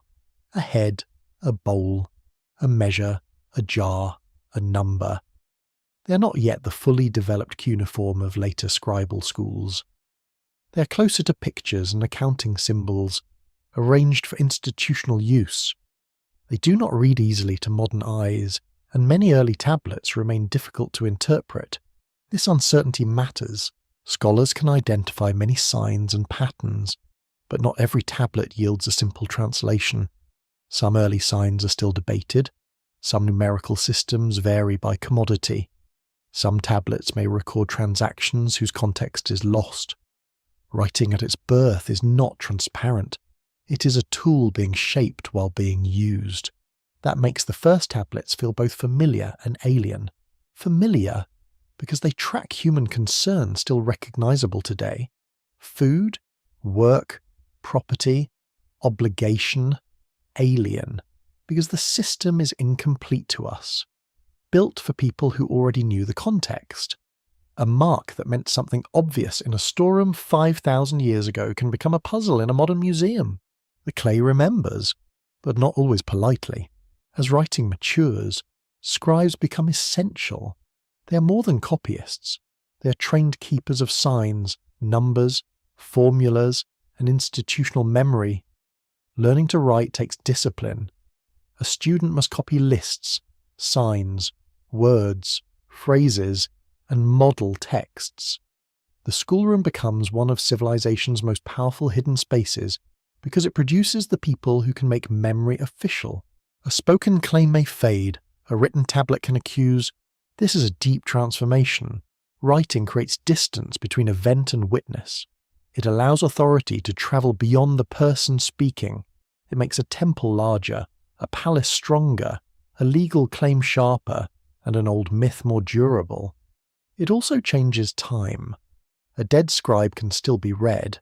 A forgotten king can still boast. A worker's ration can survive longer than the worker's name in anyone's family. In that way, writing is almost a second kind of afterlife. Yet even this afterlife has limits. Clay tablets break, libraries burn, floors collapse, cities flood. Later scribes copy older texts and sometimes alter them. A myth may survive because someone copied it centuries after its first telling. A tradition may look ancient because it is ancient, or because later scholars carefully shaped it to appear so. The debate never fully sleeps. When you ask whether Sumer was truly first, writing answers and deceives at the same time. It answers by giving us the first extensive readable civilization. It deceives by making the written world feel more original than the unwritten world beneath it. Writing is not the beginning of complexity. It is the beginning of recoverable voices. That difference is everything. You imagine an older storyteller before writing, sitting in a reed house by dim firelight. He speaks of gods, floods, first cities, deep waters, and powers brought from beyond ordinary sight. His words vanish into children's memories. Generations later, a scribe presses a version of such stories into clay. The moment feels like an origin to us, because the clay survived. But the story may already be old. This is why early writing creates such a delicate mystery. It is new as a technology, but it carries older human material. The first written myths may be like water poured into a newly made jar. The jar is new. The water is not. Outside the scribal room, the city stirs in the heat. Donkeys complain near a gate. A jar seal cracks under someone's thumb. A boy watches his teacher shape a sign and tries to copy the angle correctly.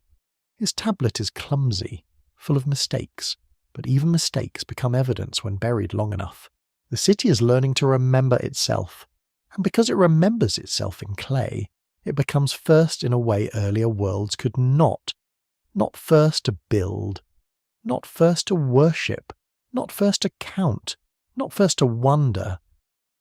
First, perhaps, to leave enough signs that later ages could hear its thoughts moving through administration into myth. The stylus lifts.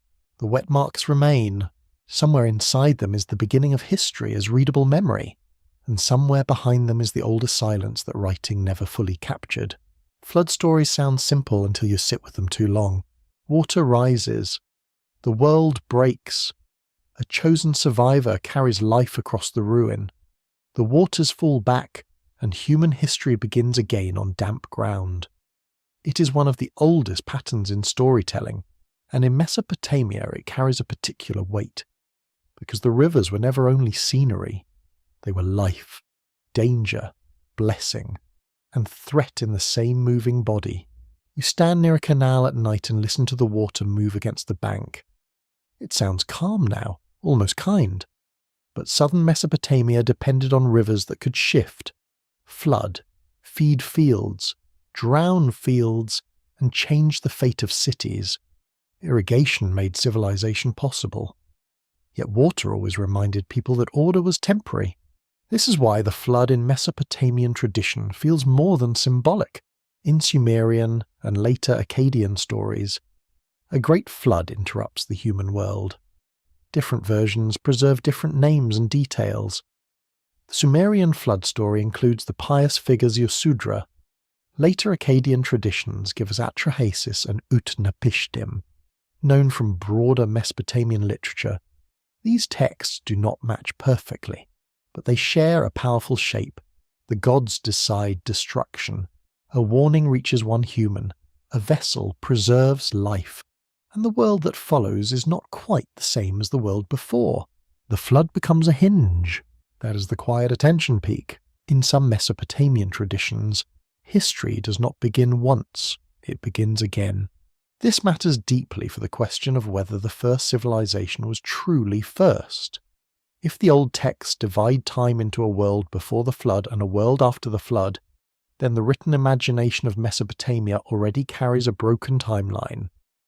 The people preserving these stories did not imagine history as a clean upward path from emptiness to cities. They imagined loss, reset, survival, and renewed order. A careful historical reading begins with real rivers. Floods in Mesopotamia could be devastating, and archaeological layers at some sites show flood deposits from different periods. These deposits do not prove one universal flood covering all cities at the same time. They do show that severe flooding was part of the lived landscape. A community destroyed or transformed by water might carry that trauma for generations. Over time, local disaster can become world memory. That's a grounded explanation, and it is strong. Human beings often turn catastrophe into myth because myth gives disaster shape. A flood that wiped out fields, homes, and shrines would feel like the end of the world to those who survived it. If the story passed down through centuries, it could grow into a cosmic event, especially in a culture where gods controlled fate, weather, and human destiny. Yet the flood traditions also invite a more curious reading. They suggest that something important belonged to the world before the waters, cities, kingship, divine decrees, long-lived rulers, sacred knowledge. The flood does not interrupt a wilderness. It interrupts order. That is the strange part. In the king list, kingship exists before the flood, disappears under the catastrophe, then descends again afterward. The result is not creation from nothing, but restoration after loss. Some fringe interpreters have wondered whether this pre-flood world represents a remembered civilization erased by a real ancient catastrophe. Others connect the flood with global myths from many cultures, suggesting a shared memory of prehistoric disaster. Such ideas should be handled carefully. Similar flood stories can arise in many river and coastal societies, because floods are common and psychologically powerful. But the Mesopotamian texts do preserve a distinctive feeling that human order was already old before the Great Rupture. The clay does not prove a lost golden age. It does preserve the imagination of one. You move through Uruk in thought. The city often associated with flood traditions. It lies in the Mesopotamian landscape as both archaeological place and memory site. In stories, it becomes a city where warning is given, where one man hears what others do not, where the fragile thread of life passes through destruction. The real city had its own long history, its own layers, its own people whose daily lives were not mythic to them. They were simply alive. A woman may have measured grain in a courtyard, a child may have slept beside a reed wall, a farmer may have worried about water levels, not because he was inside a legend, but because too much water could ruin everything. Later, stories would carry the name of the city into a larger sacred drama. That is how memory transforms. The scholarly uncertainty lies in how these flood traditions developed. Did they begin with a specific historical flood remembered through oral transmission? Did several flood memories merge? Did scribes use flood imagery to explain why the known world felt separated from a mythic past? Did theological concerns shape the story more than environmental experience? The evidence leaves room for more than one answer. The uncertainty is part of the river. You see how flood memory changes the meaning of civilization. A city's greatest enemy may not be ignorance. It may be interruption. Knowledge can be lost. Archives can dissolve. Brick can melt back into mud. A written tablet can survive fire. But unfired clay can vanish in water. A temple can be rebuilt, but the reason for its oldest ritual may fade. After a flood, people do not simply rebuild walls. They rebuild meaning. That rebuilding may explain why Mesopotamian tradition places such emphasis on descent and restoration. Kingship descends from heaven. Then, after the flood, it descends again. The repeated descent is like a sacred reset, a way of saying that authority survived catastrophe because it came from a source beyond human fragility. From a mainstream perspective, this legitimizes later political order. If kingship returned after the flood, then current kings belong to a divinely supported chain.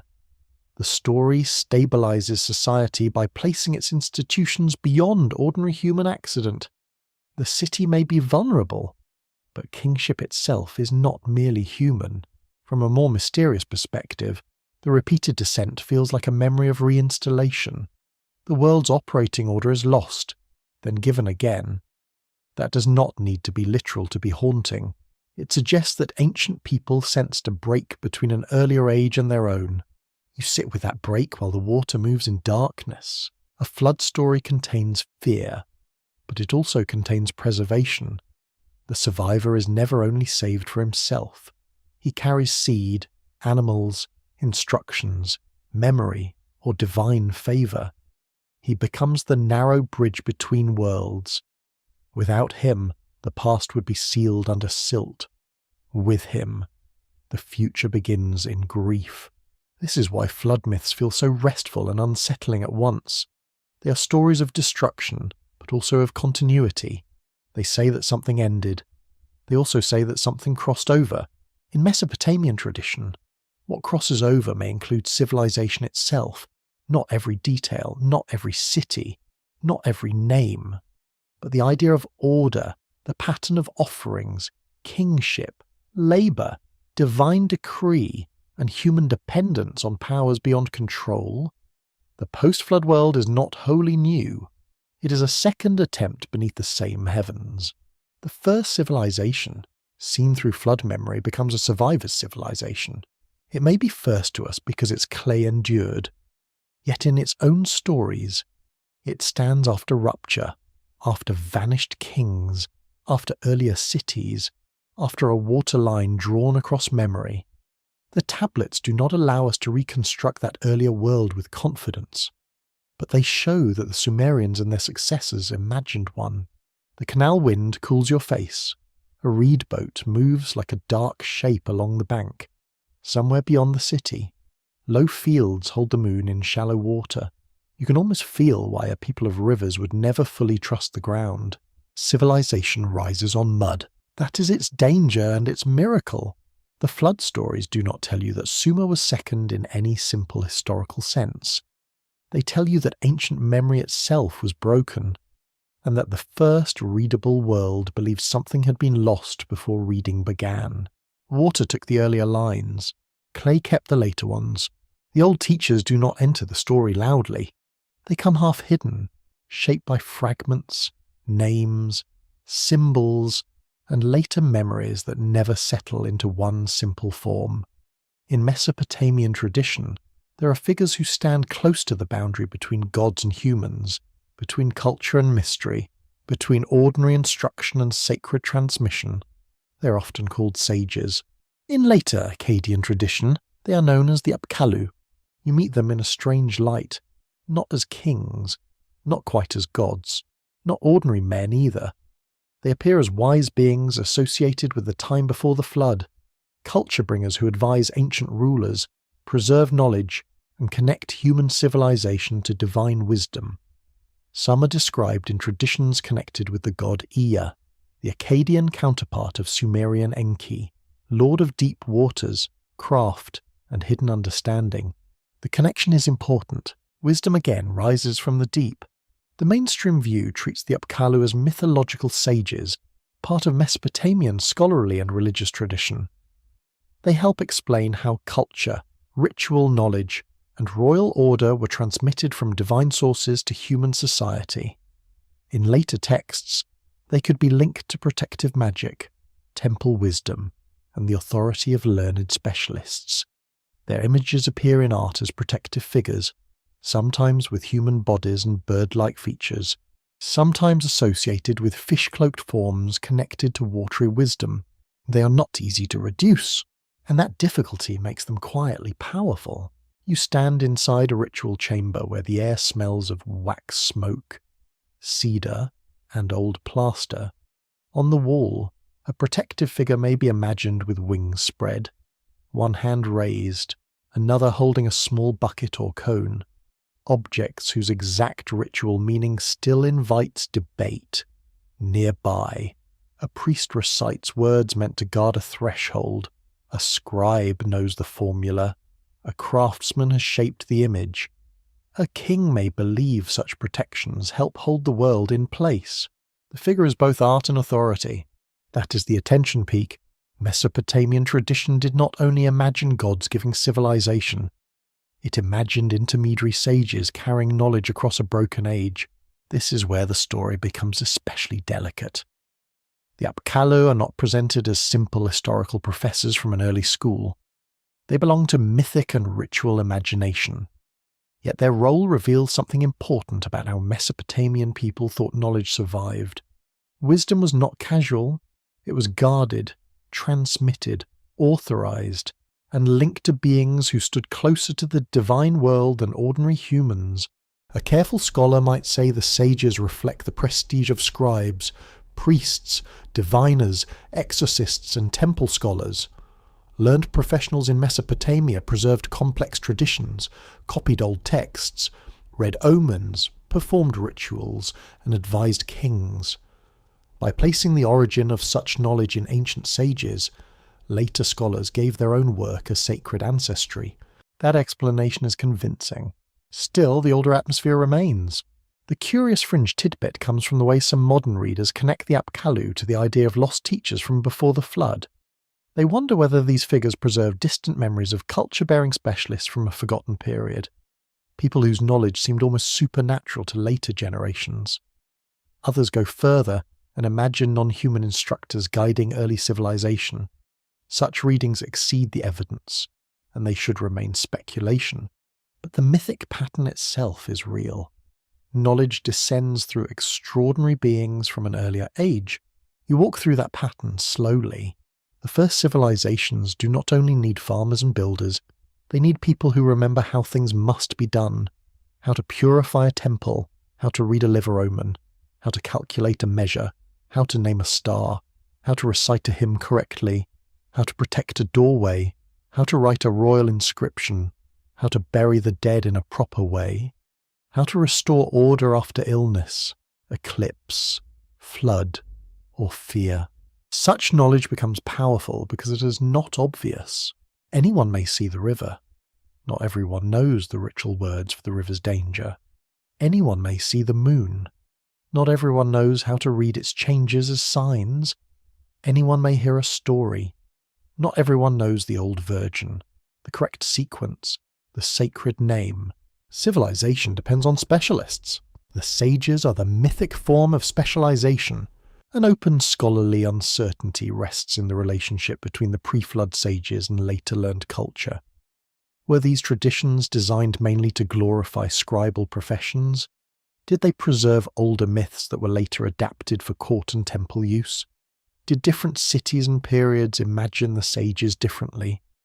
The surviving texts and images do not give one final answer. They show a tradition that grew and shifted, like a river changing course while still carrying old water.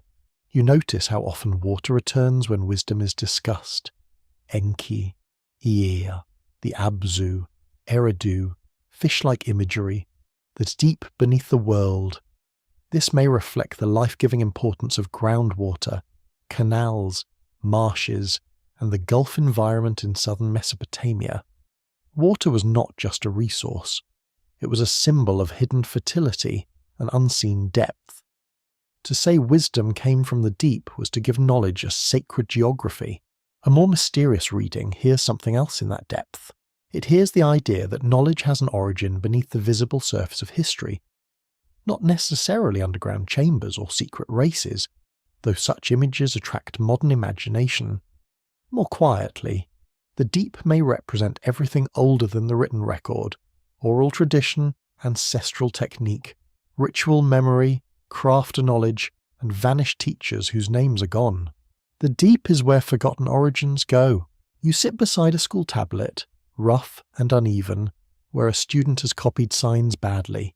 His teacher may have corrected him sharply. The boy's hand has slipped. The wedges are crooked. Yet this ordinary exercise belongs to a chain of transmission reaching back through generations. A clumsy tablet and a mythic sage are not as separate as they first appear. Both are about preserving knowledge from loss. The child learns signs. The culture survives, in some traditions. The sages before the flood are followed by later sages after the flood. But the post-flood figures may be more human, less primeval, less directly connected with the divine beginning. That shift is telling. The oldest knowledge appears closest to the gods. Later knowledge becomes inherited, copied, interpreted, and sometimes weakened by distance. The pattern resembles the way many cultures imagine decline from a golden age, but Mesopotamia gives it a particular scholarly flavour. Knowledge becomes older than kings. This idea complicates the meaning of first civilization. A civilization may be first in records, yet still present itself as taught. It may build temples, write tablets, and rule cities, while claiming that the deepest arts were handed down by sages from an age before the flood. Such a culture does not imagine itself as standing alone at the start. It imagines itself as the receiver of instructions. You can feel why that would matter. A king rules more securely if his rituals belong to ancient sages. A priest speaks more powerfully if his words descend from divine wisdom. A scribe copies with more reverence if his signs are part of a chain older than the city. Tradition turns knowledge into inheritance, and inheritance makes the present feel anchored in depths no one can fully measure. The lamp burns lower. The protective figure on the wall seems almost to move in the uneven light. Its wings are not flying, they are guarding. Its face is calm, its purpose is quiet. The room holds the scent of resin and clay, and the silence feels carefully maintained. You do not need to decide whether the sages were memory metaphor, priestly self-portrait, or echoes of older teachers. They may be several things at once.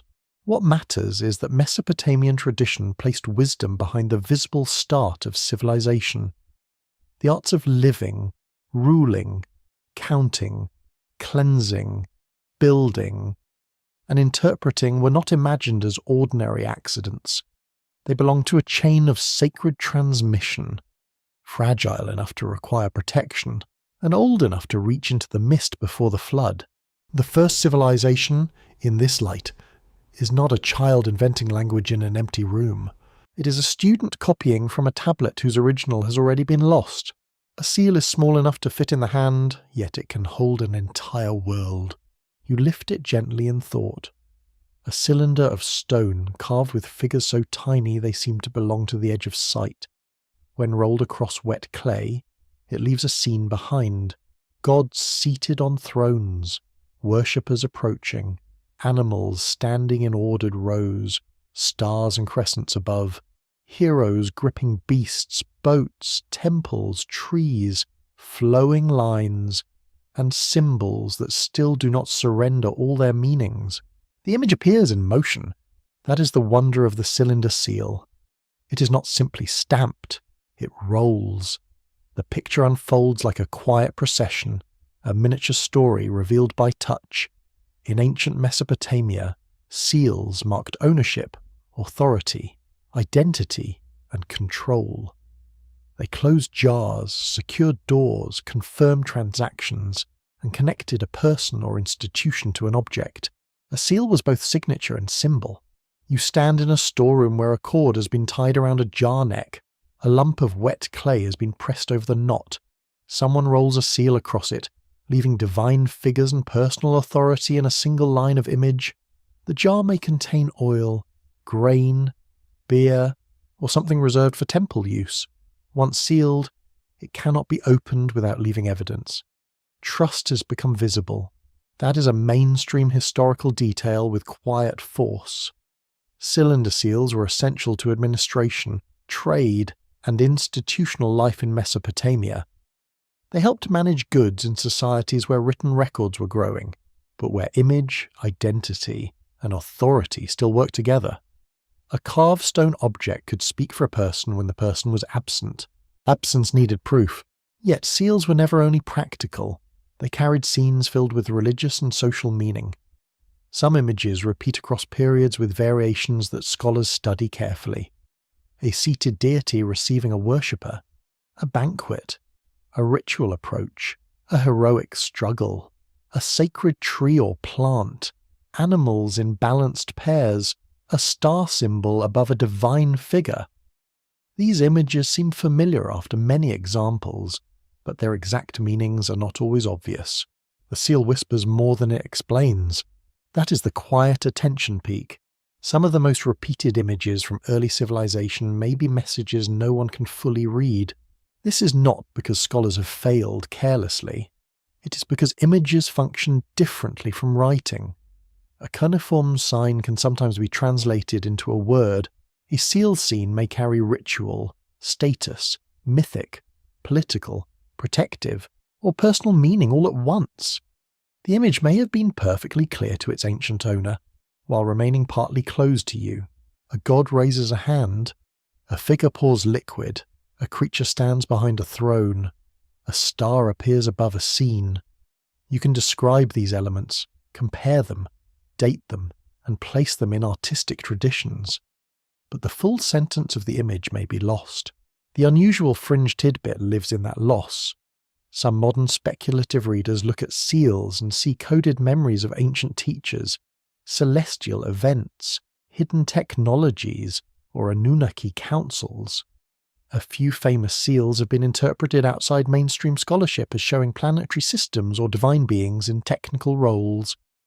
Those interpretations are debated and often rejected by specialists, who usually understand the scenes through Mesopotamian iconography, religion, and artistic convention. The careful path does not require dramatic certainty. It is already mysterious that a small seal could preserve visual formulas older than many surviving texts.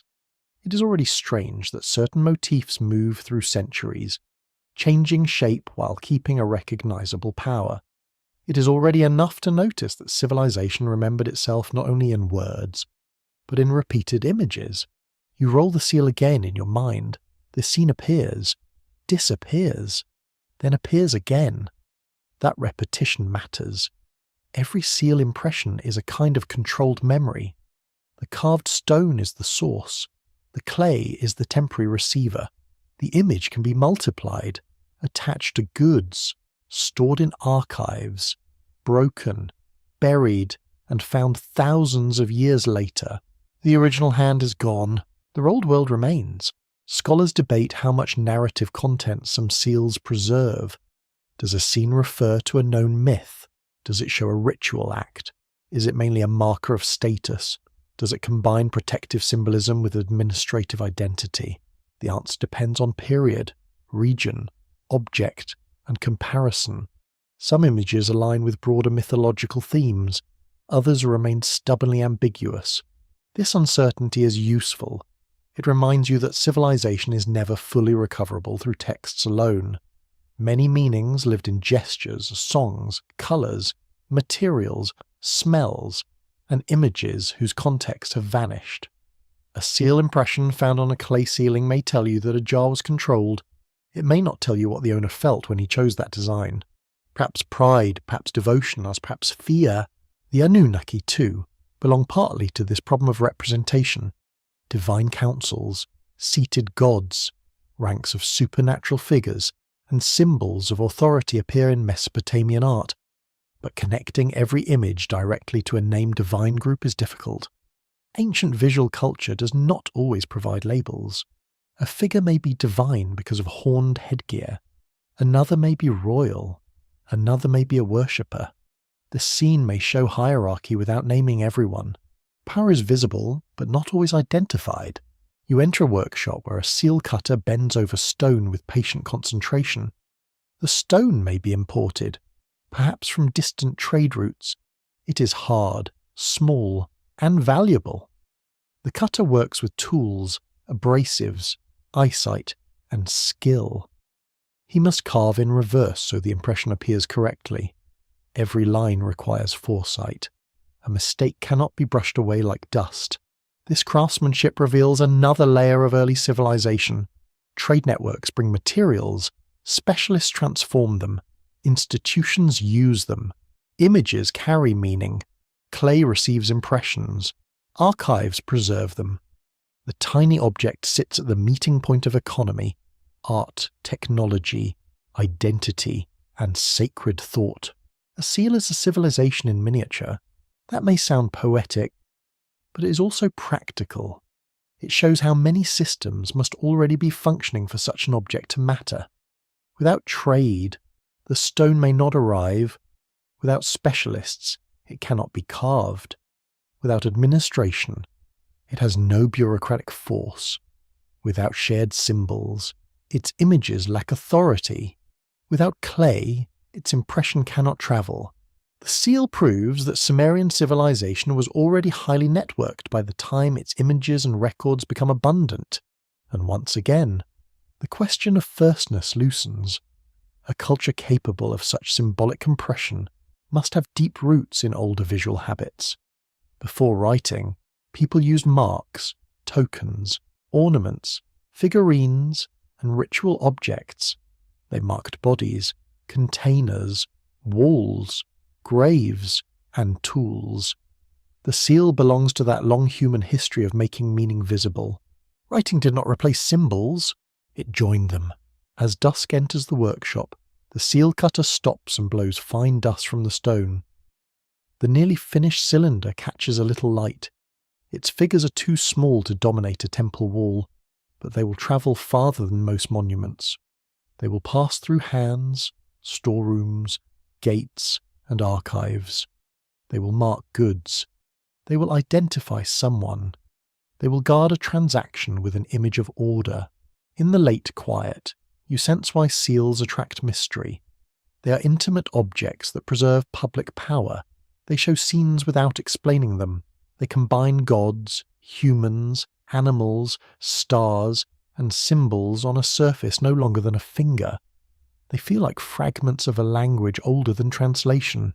The first civilization did not only write itself, it sealed itself, and in those sealed images, you glimpse a world where authority could be rolled into clay, where sacred signs protected jars of grain, where memory travelled through repeated scenes, and where some meanings remain beautifully, stubbornly silent. Nippur does not need to be the largest city to feel central. Some places rule by armies, some rule by trade, some rule by age, ritual, and the strange authority of being treated as the place where the universe listens. Nippur belongs to that quieter category. It stands in the old Mesopotamian imagination as a sacred centre, strongly associated with Enlil, one of the most powerful gods in the Sumerian pantheon. You approach it not as a capital of empire, but as a city of permission. That word matters. Permission. In Mesopotamian kingship, power was not merely taken, it had to be recognized, justified, and placed within divine order. A king might conquer, build, tax, command, and boast, but his rule needed sacred weight. Without divine favour, kingship felt unstable.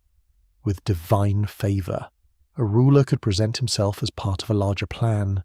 Nippur helped give that plan a voice. The Temple of Enlil, often known as the Apkallu, held enormous religious prestige. Kings from different cities and later dynasties sought legitimacy through honouring Nippur and its god. Even rulers whose political power lay elsewhere could gain symbolic strength by restoring, endowing, or associating themselves with this sacred centre. In this way, Nippur's authority reached beyond ordinary city politics. It was a place where kingship became cosmic. You walk through an imagined approach to the sanctuary. The sun is pale and high. Dust clings to sandals. Workers carry baskets of brick fragments. Priests move with controlled steps. Scribes hold tablets close. Because records and offerings must not be confused. Somewhere inside the sacred precinct, Enlil's presence is not treated as an idea. It is treated as a fact around which society arranges itself. The atmosphere is solemn but not empty. A temple city like Nippur was alive with tasks. Offerings needed preparation, buildings needed repair, ritual calendars needed attention, archives needed organization.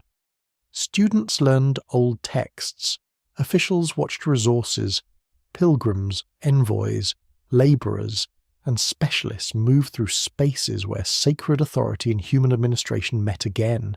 The quiet attention peak arrives there. A city without permanent political dominance could still decide who sounded legitimate. That is one of the remarkable features of Nippur. Its sacred status allowed it to shape political imagination even when power shifted among rival cities. This reveals something important about early civilization. Authority was not only military or economic, it was also symbolic. A ruler needed a story that made his rule feel older than himself. For a mainstream historian, this is part of the religious structure of Mesopotamian kingship. Cities had patron gods. Rulers claimed divine support. Temples served as centres of ideology and social order. Nippur's prestige made it useful for kings who wanted to frame their rule as authorised by Enlil, the great god associated with command, air, storm, and destiny. That explanation is grounded. Yet the curious fringe tidbit lies in the phrase often found in Mesopotamian royal thought. Destinies are decreed. Divine assemblies determine fates. Enlil and other high gods are not merely worshipped. They are imagined as powers who assign the shape of reality. Some speculative readers see in this a memory of an ancient command structure, with Nippur as a kind of sacred administrative centre where cosmic law was received, preserved, or mirrored, That reading cannot be proven in a literal sense. Still, the imagery itself is fascinating. The world is not imagined as loose. It is decreed. Kingship is not merely human ambition. It is granted. Cities do not stand only on mud brick. They stand on authorization. The idea feels bureaucratic, sacred, and mysterious at the same time. You pause near a tablet school in the city's shadow. Nippur has yielded many literary and educational tablets, including copies of older compositions that help modern scholars understand Sumerian literature. A student copies a proverb badly. Another works through a lexical list, those long word lists that trained memory and organized language. A teacher corrects mistakes with the patience or impatience of someone who has corrected the same sign for many years. The schoolroom is humble, but its role is immense. Through copying, Nippur preserves more than local devotion. It preserves fragments of a civilization's mind. Myths, hymns, proverbs, instructions, and lexical traditions survive because scribes repeated them. Repetition is not glamorous, but without it, the ancient world would be far darker to us. Here, another uncertainty opens. When later scribes copied older Sumerian texts, how much did they preserve faithfully? And how much did they reshape? Did a hymn reflect the beliefs of its first composition, the concerns of its later copyist, or both at once? Did school tradition freeze old language because it was sacred, prestigious, or useful for training? Scholars often work through layers of copying, dialect, scribal convention, and historical distance. A tablet can be ancient and still be a later copy of something older. That makes Nippur feel like a hall of echoes. You hear Sumerian voices, but not always from their first mouths. You read old stories through school tablets that may belong to later contexts. The words survive, but their journey is long. Every copy is a bridge. Every bridge changes the view. You move deeper into the city's sacred imagination. Enlil's authority is not gentle in every myth. He can command, judge, and overwhelm. His city therefore carries weight. It is not only a warm place of devotion, it is a place where order may feel severe, where destiny is not negotiated casually, where kings bow because their power needs approval from something older than conquest. This severity suits the broader Mesopotamian worldview. Rivers can bless and destroy, kings can protect and exploit, gods can nourish and punish. Civilization is precious because it is unstable. Divine order must be maintained because chaos is never far away. Nippur gives order a center, and if civilization was never truly first, then Nippur shows how later societies make themselves feel continuous with what came before. A sacred city can gather old names, older rituals, copied myths, royal claims, temple repairs, and student exercises into one living tradition. It becomes a memory engine, not a machine of bronze and gears, but a human system that keeps the past usable. That may be one reason sacred centers endure. They do not need to preserve every fact. They preserve orientation. They tell people where authority comes from, which gods matter, how kings should speak, why rituals should continue, and why the present is connected to a beginning no one can fully remember. In this sense, Nippur is not simply a location, it's a way of organizing time. The open scholarly question remains how old some of these traditions truly are. Did Nippur's centrality grow from early religious prestige, later political needs, or the accumulation of scribal tradition? The answer may involve all three. Ancient cities were not static symbols. Their meanings changed as rulers changed. Languages shifted, and old texts were copied in new circumstances. Yet the city's authority lasted. At sunset, Nippur's mud brick walls turn the colour of cooling embers. A priest carries an offering. A young scribe rubs a mistake from a practice tablet. A ruler's envoy waits with gifts meant to honour a god whose approval may make ambition appear sacred. Somewhere, a hymn names Enlil in tones of awe, and the words are old enough to feel less composed than received. You stand in that layered quiet and understand something important. A civilization does not only need a beginning, it needs a center that can keep saying the beginning still matters. Nippur became one such center. It held divine authority, scribal memory, royal legitimacy, and sacred fear in one place. It made the visible world answerable to an invisible order. It taught kings that power was not complete until heaven had given it shape. And beneath that lesson lies the deeper mystery. If the first civilization needed sacred permission to rule, build, count, and remember, then perhaps it never saw itself as the first owner of civilization at all.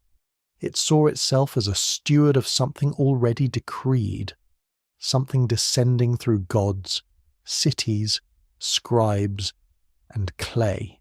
The wind moves through the ruins. The decree remains unreadable in full. A myth can be damaged without being false. It can lose names, dates, places, and practical details, yet keep the emotional shape of something remembered.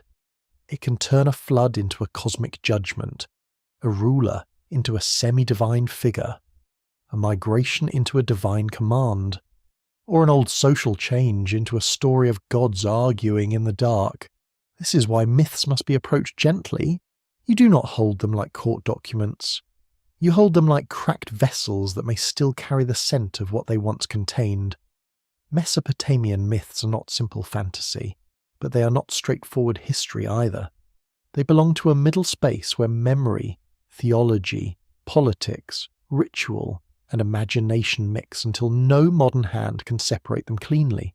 That middle space is where the question of Sumer becomes most haunting. The mainstream historical world gives you tools, settlements, bones, seeds, canals, pottery, architecture, trade goods, tablets, and administrative systems. These are solid traces.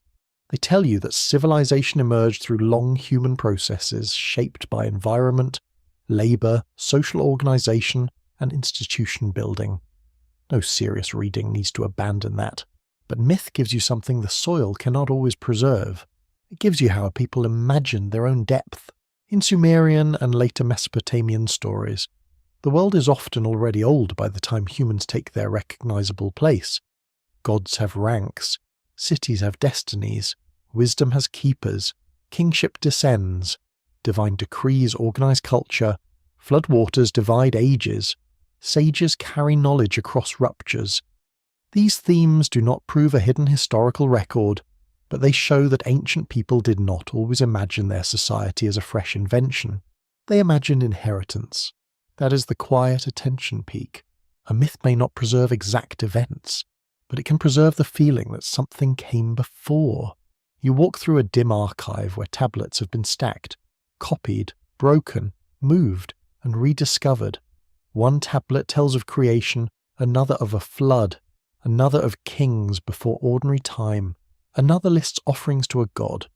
The texts do not form one neat book. They are more like scattered bones from several animals, and scholars must be careful not to build the wrong creature from them. Still, patterns appear. A grounded scholar might explain these patterns as ideological. Myths made temple systems sacred. They justified kingship. They explained why labour existed. They gave cities honourable beginnings. They linked local cults with cosmic authority. This is not cynical.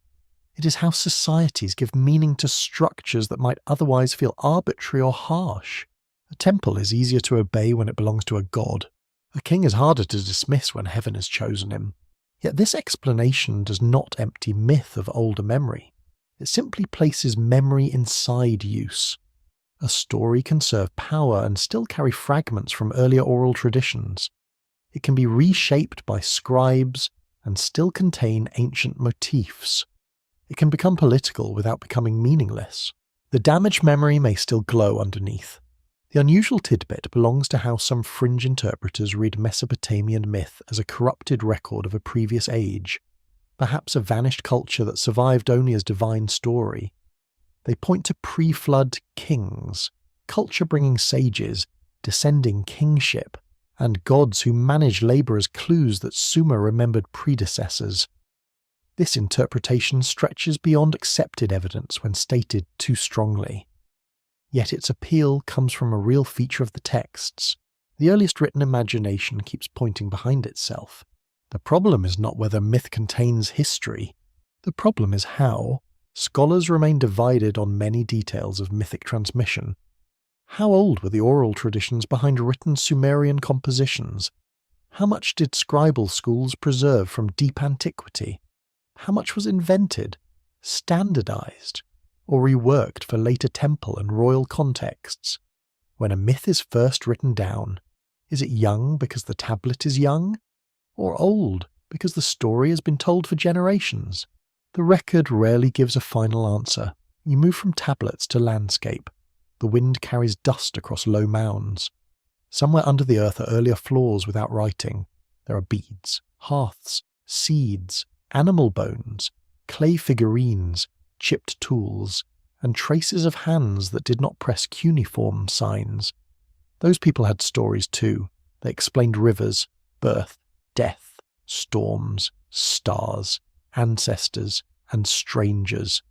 Their words are gone, but later myths may have inherited some of their shapes. This is how oral memory behaves. It does not preserve everything. It preserves what can be retold.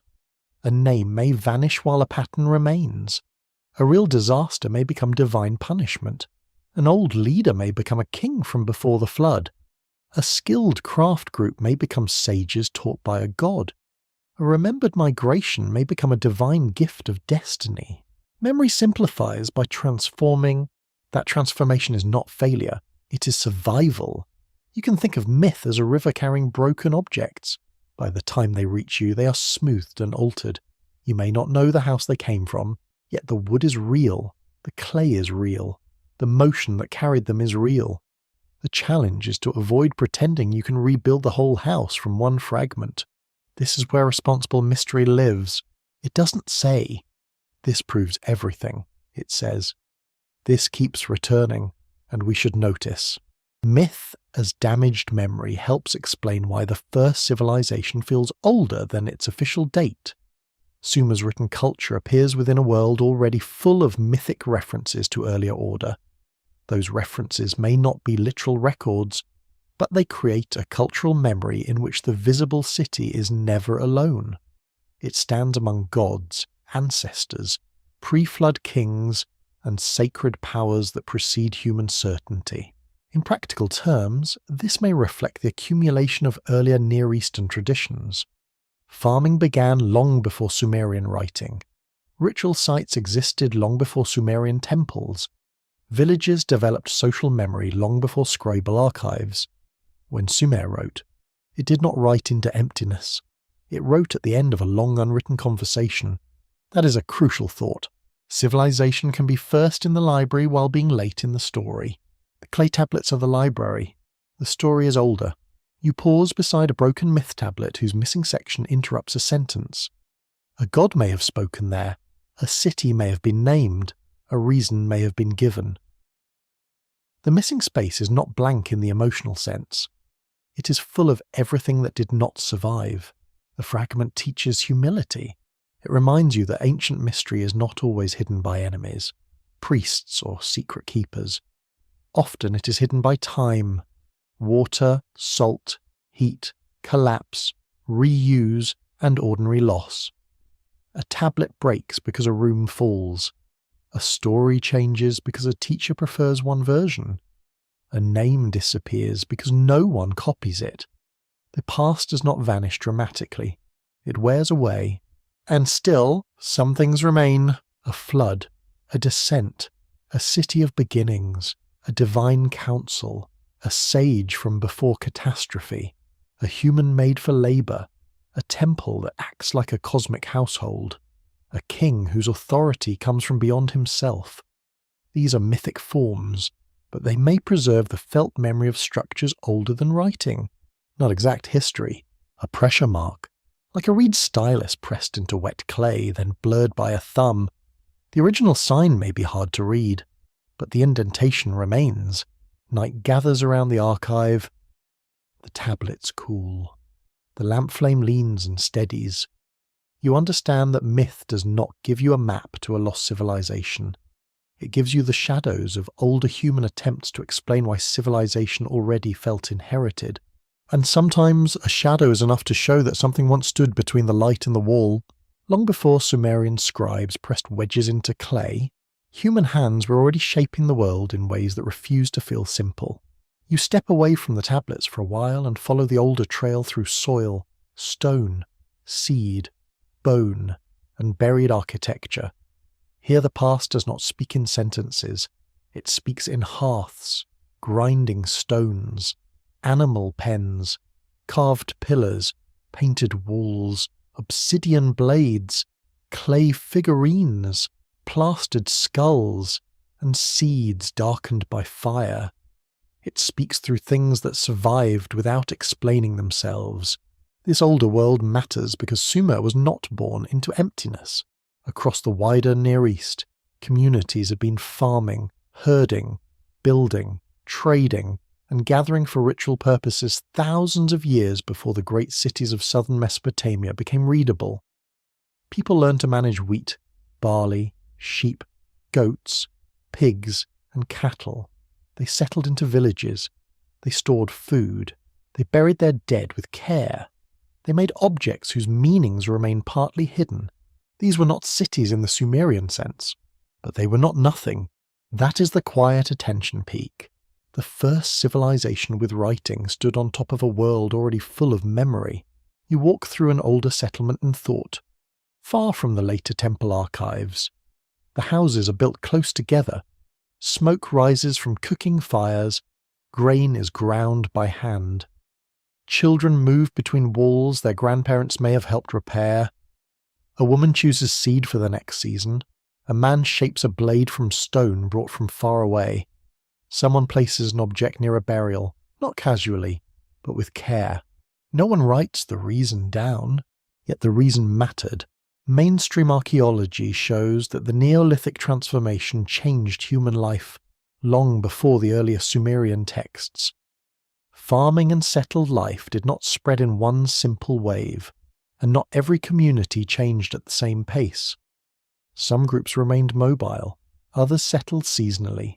Some built ritual spaces before full urban life emerged. The process was slow, varied, and deeply human. This makes the word first unstable again. If civilization means writing, cities, bureaucratic administration, and state-level complexity, then Sumer has a powerful claim in the ancient Near East. If civilization means the long accumulation of skills, beliefs, storage, ritual, cooperation, craft, and landscape management, then the roots reach much farther down. A tree is not first seen when the fruit appears. The fruit only makes the roots harder to ignore.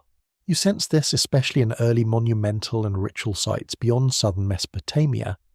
Places such as Göbekli Tepe, much older than Sumerian cities, show that humans could organize impressive communal construction and symbolic life before farming societies had fully settled into later urban patterns. The site does not prove a lost global civilization, despite the excitement it sometimes inspires. It does prove something more subtle and perhaps more important. Deep prehistory was more complex than older assumptions allowed. People gathered for meaning before they gathered for bureaucracy. That detail matters for Sumer. It suggests that the sacred side of civilization may have very old roots. Temples did not emerge from minds that had never built ritual places. Divine households did not appear among people with no sense of sacred space. Priests and scribes may have formalized practices whose earlier shapes had already lived for generations in songs, offerings, seasonal gatherings, and ancestral memory. The fringe imagination often rushes toward the older world with lanterns raised too high. It sees carved pillars, strange symbols, astronomical alignments, and buried ritual sites. Then wonders whether a forgotten advanced culture passed knowledge down to later peoples. Such theories can be alluring, especially when a site feels too sophisticated for a simple picture of prehistory. Yet caution is needed. Sophistication does not require lost technology. It requires human patience, cooperation, symbolism, and time. Ancient people were not waiting to become intelligent. They were already human. Still, the older world contains enough mystery without exaggeration. Archaeologists debate the meanings of many prehistoric ritual objects. Were figurines symbols of fertility, ancestors, protection, teaching, play, status, or something else? Did monumental sites serve seasonal gatherings, ancestor cults, initiation rituals, feasting, territorial claims, or cosmological mapping? The evidence can support possibilities, right? But rarely one final answer. The silence is real. You walk beside a stone enclosure in early morning. The air is cold, the ground is pale, carved shapes stand in the dim light, and the world feels awake in a way that does not need a city wall. There are no cuneiform tablets here, no written king list, no named Anunnaki council. Yet there is coordination, there is symbolism, there is labour directed towards something beyond immediate survival. That should soften the old story of progress. Human history did not move from empty instinct to sudden civilization. It moved through countless experiments, many of them now invisible. A group learned to plant in one place, another learned to store better, another shaped ritual architecture, another traded shell, stone, or pigment across long distances. Another marked the dead with memory. Another gathered at seasonal times to renew bonds. By the time Sumer wrote, humanity had already been rehearsing complexity for millennia. This does not diminish Sumer, it makes Sumer more interesting. The Sumerian achievement was not that it invented human depth. Its achievement was that it gave a certain kind of depth a durable voice. It turned older patterns of settlement, storage, ritual, hierarchy, and meaning into a literate urban world whose records could cross time. You begin to understand why its myths look backward. The scribes may not have known the full deep history beneath them. They could not date the earliest farmers or map every prehistoric movement. But their culture may have inherited the emotional residue of older transformations. When stories speak of divine gifts, descending powers, culture bringing sages, and beginnings before beginnings, they may be giving sacred shape to a truth archaeology now confirms in another language. Civilization has roots far older than the first readable city. The old texts say the order came from before. The soil says the preparation came from before. The two voices do not prove the same thing, but they rhyme. You kneel beside a charred seed from an ancient hearth. It is tiny, almost absurdly small compared with temples, kings, and flood myths. Yet that seed may represent one of the great thresholds in human life, the decision to cultivate, return, store, plan, and depend on seasons. Without such decisions repeated across ages, no Sumerian storeroom would fill with grain, no ration tablet would need to be written, no temple economy could breathe. The smallest remains can carry the largest consequences. An open uncertainty follows you here. How directly can earlier prehistoric developments be connected to later Sumerian civilization? Archaeologists can trace broad processes, but not a simple, unbroken chain of intentions. People moved, environments changed, languages shifted, communities rose and vanished, traditions were borrowed, transformed, and forgotten.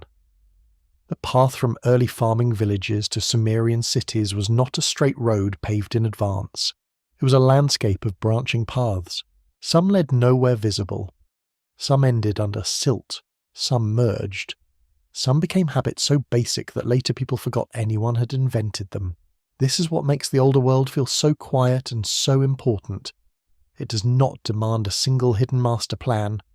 It asks you to recognize that Sumer's firstness depends on where you begin counting. Begin with writing, and Sumer rises like dawn.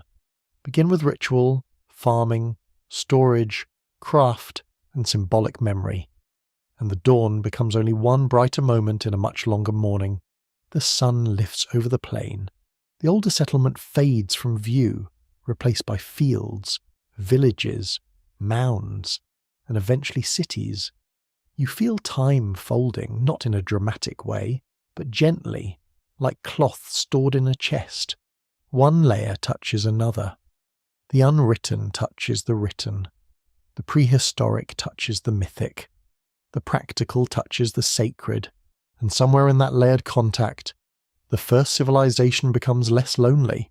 It stands with ancestors it could not name, borrowing their seeds, their rituals, their fears, their storage habits, their sense that places could be holy, and perhaps their oldest stories about a world arranged before memory. The Sumerian tablets speak, but beneath them the ground has been whispering longer. The word first is a fragile little lamp. It shines brightly when the room is dark, but once more lamps are lit, its edges become less certain. First city, first writing, first king, first temple, first civilization. These phrases feel clean because they help the mind organize deep time. Yet deep time does not like clean edges. You stand in the quiet between museum glass and ancient soil, holding the word carefully. Sumer is often called the first civilization because it gives us a powerful combination of cities, writing, administration, monumental temples, specialized labor, law-like practices, long-distance exchange, and surviving texts. That combination is extraordinary. It changed what historians could know. Through Sumerian and later Mesopotamian records, ancient people begin speaking in ways that can still be studied, translated, debated, and felt. But first does not always mean earliest in every human sense. It may mean first visible enough, first readable enough, first preserved enough, first organized in a way archaeology and text can identify clearly, first to leave a dense record in clay rather than only traces in earth, stone, and bone. That is the quiet attention peak. Sometimes first civilization means the first one whose memory did not completely die. This is not a small distinction. It changes the way you listen to history. If you say Sumer was the first civilization, you may imagine a sudden flame appearing in darkness. If you say Sumer was the first civilization whose written voice survived in great depth, the image changes. Now the flame rises from embers already glowing beneath ash. The mainstream historical detail is steady. Sumer's role in the development of urban life and writing is central to world history. Its cities such as Uruk, Eridu, Lagash, and Nippur show remarkable complexity. Its scribal culture preserved administrative records, literature, myths, hymns, school texts, and royal inscriptions. The importance of Sumer is not reduced by recognizing older roots. It becomes more precise. Precision is calmer than exaggeration. You move through a museum gallery where tablets rest under controlled light. Their labels give dates, places, periods, and descriptions. A small administrative tablet may sit near a cylinder seal. A royal inscription may stand near a fragment of myth. Visitors pass by quickly, sometimes too quickly, because clay does not always announce its importance. It is brown, small, and quiet. Yet inside that clay, an entire civilization learned how to remain. Earlier peoples also remembered, but they remembered through voices, bodies, monuments, rituals, and objects less easily translated.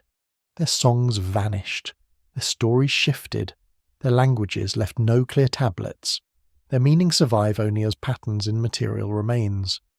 Sumer's difference is not that it alone possessed depth. Its difference is that part of its depth became legible. The museum gives it a second life. The unusual fringe tidbit sits beside this thought like a shadow by the display case.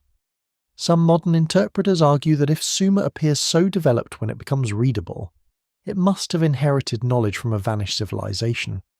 The claim often goes too far when it insists on advanced lost empires without strong evidence. Yet the softer version is not unreasonable. Sumer certainly inherited from earlier cultures, older traditions, and long human experiments in settlement, ritual, farming, and coordination. The debate is about scale, not inheritance itself. No civilization begins alone. The open uncertainty lies in how much we can reconstruct from what survived. Archaeologists see settlement layers, tools, building plans, pottery styles, botanical remains, trade goods, and burial patterns. Historians read texts from later moments. Linguists study a language without a confirmed family. Mythologists compare divine stories and flood traditions. Each field brings a lantern, but none lights the whole chamber. The deeper past remains unevenly illuminated. You can feel that unevenness in the word civilization. It is useful, but it is also heavy with modern assumptions. It often privileges cities, writing, hierarchy, monumentality, and state organization. Those features matter, but they can cause quieter forms of complexity to look primitive by comparison. A village without writing may still have rich ritual life, ecological knowledge, seasonal planning, kinship systems, trade relationships, and stories as layered as any later myth.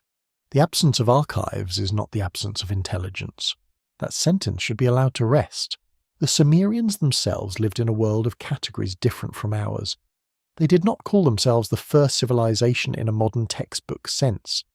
They understood cities through gods, temples, kingship, land, language, and inherited sacred order.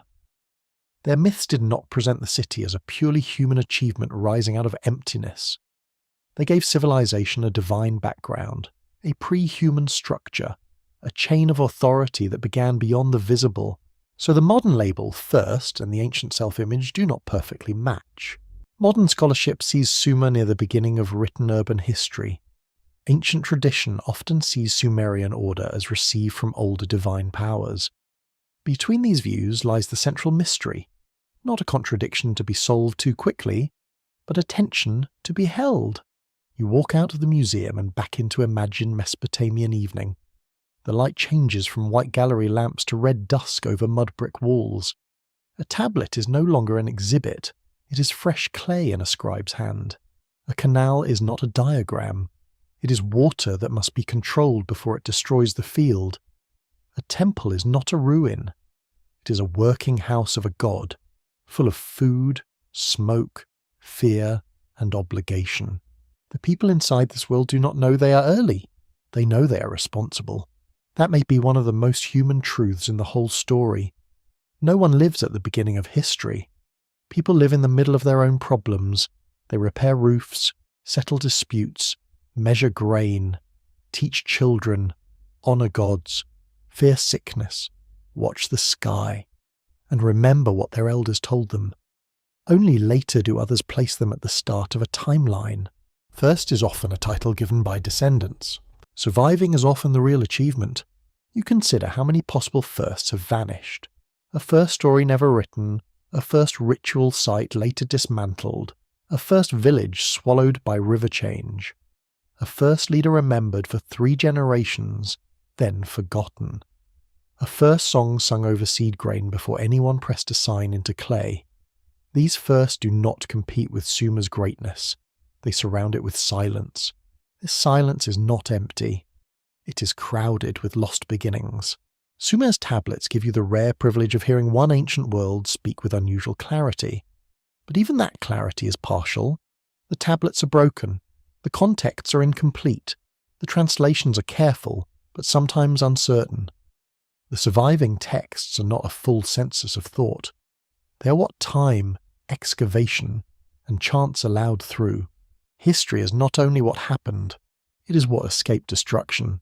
That is why first may sometimes mean first survivor, the first civilization whose archives endured, the first whose administrative habits hardened into readable clay, the first whose myths could be compared line by line, the first whose kings could boast across millennia, the first whose school children's mistakes could still embarrass them gently before modern scholars. There is something tender in that. A student's tablet, a ration list, a broken hymn, a seal impression, a flood story, a king list. All of them survive not because they were meant for you, but because clay is stubborn. Human intention and accident work together. Fire destroyed buildings but baked tablets harder. collapse buried archives. Dryness preserved what water might have erased. The past reached you through accident as much as design. As night settles, the word first grows softer. It no longer needs to be thrown away. It simply needs to be understood with humility. Sumer can remain first in a meaningful historical sense, while not being first in every deeper human sense. It can be dawn and inheritance at the same time. A dawn is not the birth of the sun. It is the moment light reaches the watcher. The clay tablets are such a dawn. They reveal a civilization already carrying older memories, older practices, older sacred ideas, and older fears. They do not close the question of what came before. They open it carefully, like a door that has swollen with age and moves only a little. You stand before that narrow opening. Beyond it lies not certainty, but depth. A scribe does not always know the age of the story he copies. He may know it is old because his teacher says so. He may know it belongs to a respected tradition because it appears on school tablets, in temple archives, or in compositions that train generations of students. He may know the signs, the formula, the proper order of lines and the sacred names. Yet the first voice behind the story may already be lost to him.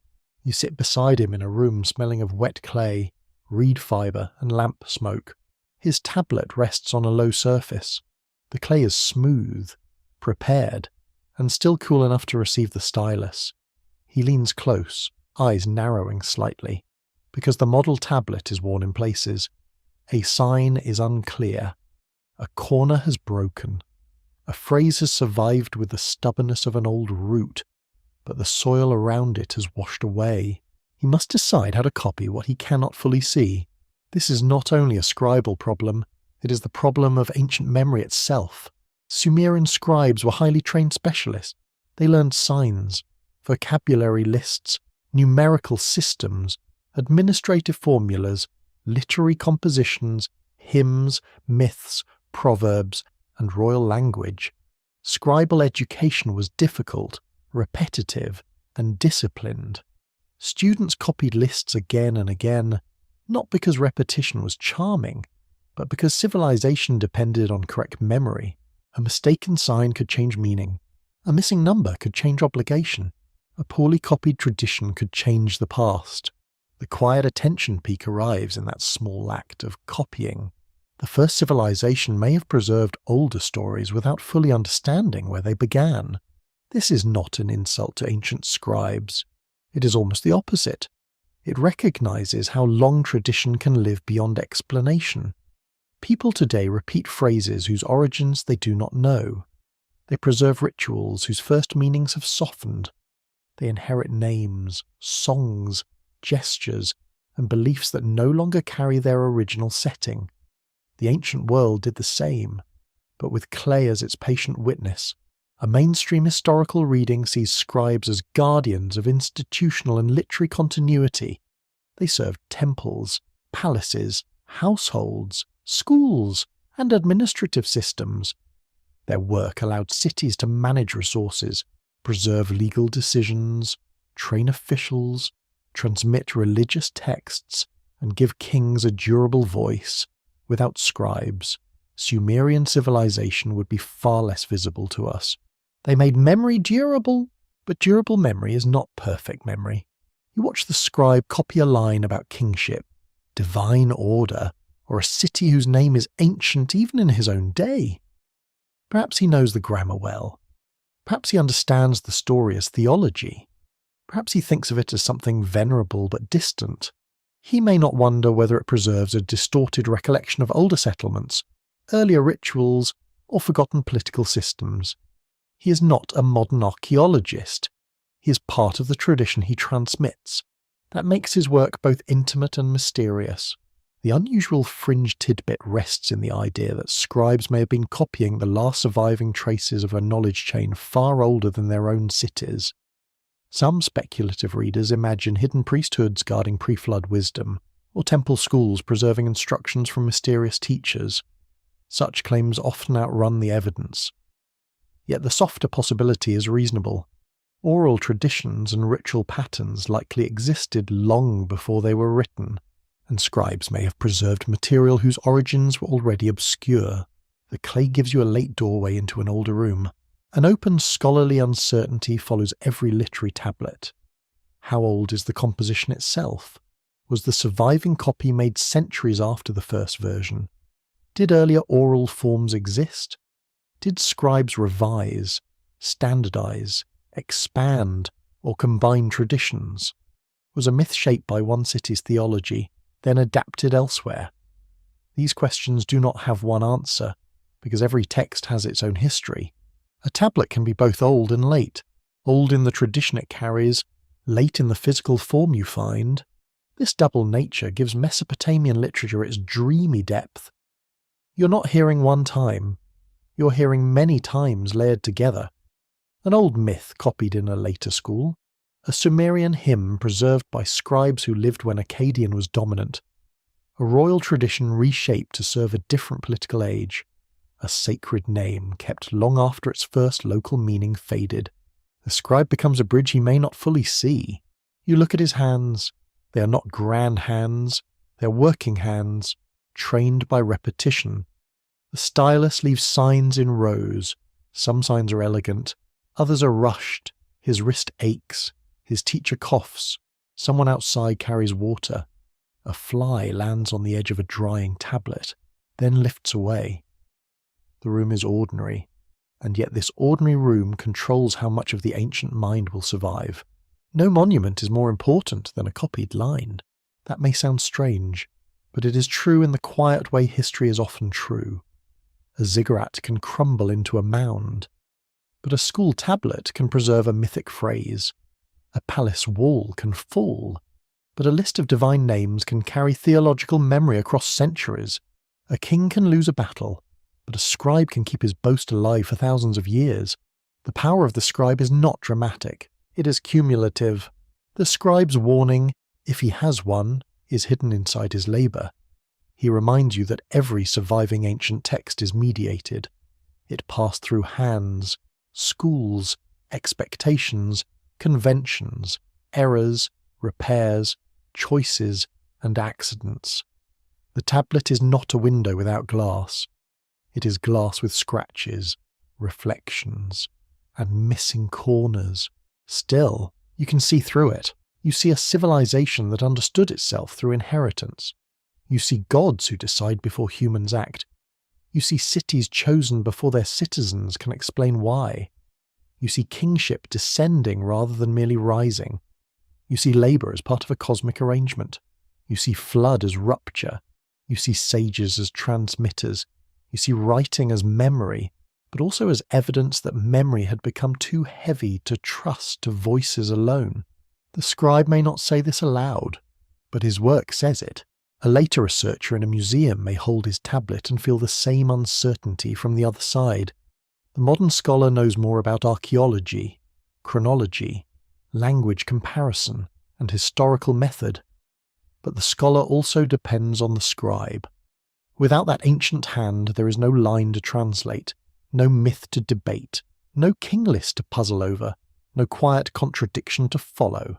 Across thousands of years, two readers meet over clay.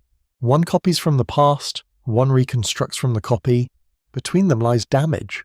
This is where the emotional shape of the story becomes clear. The first civilization was never truly first, because even its memory was inherited, copied, corrected, misunderstood, and renewed. The scribe stands near the beginning of written history, but he is also standing inside a chain of older voices. He does not create all meaning. He receives, preserves, and reshapes it. That is why his warning is quiet. Do not mistake survival for origin. The tablet that reaches you may not be the first version. The written myth may not be the first telling. The city named in a sacred line may not be the first sacred place. The divine decree may not be the first form of authority. The archive is not the birth of memory. It is memory after it has learned to fear forgetting. Outside the room, evening settles over the city. The last light rests on mud brick walls. The scribe sets one tablet aside to dry. Its lines are neat, but one sign near the edge is slightly damaged. Perhaps it will be understood. Perhaps it will trouble someone far in the future. Perhaps a missing corner will become a question no one can close. The scribe leaves the room. The clay remains.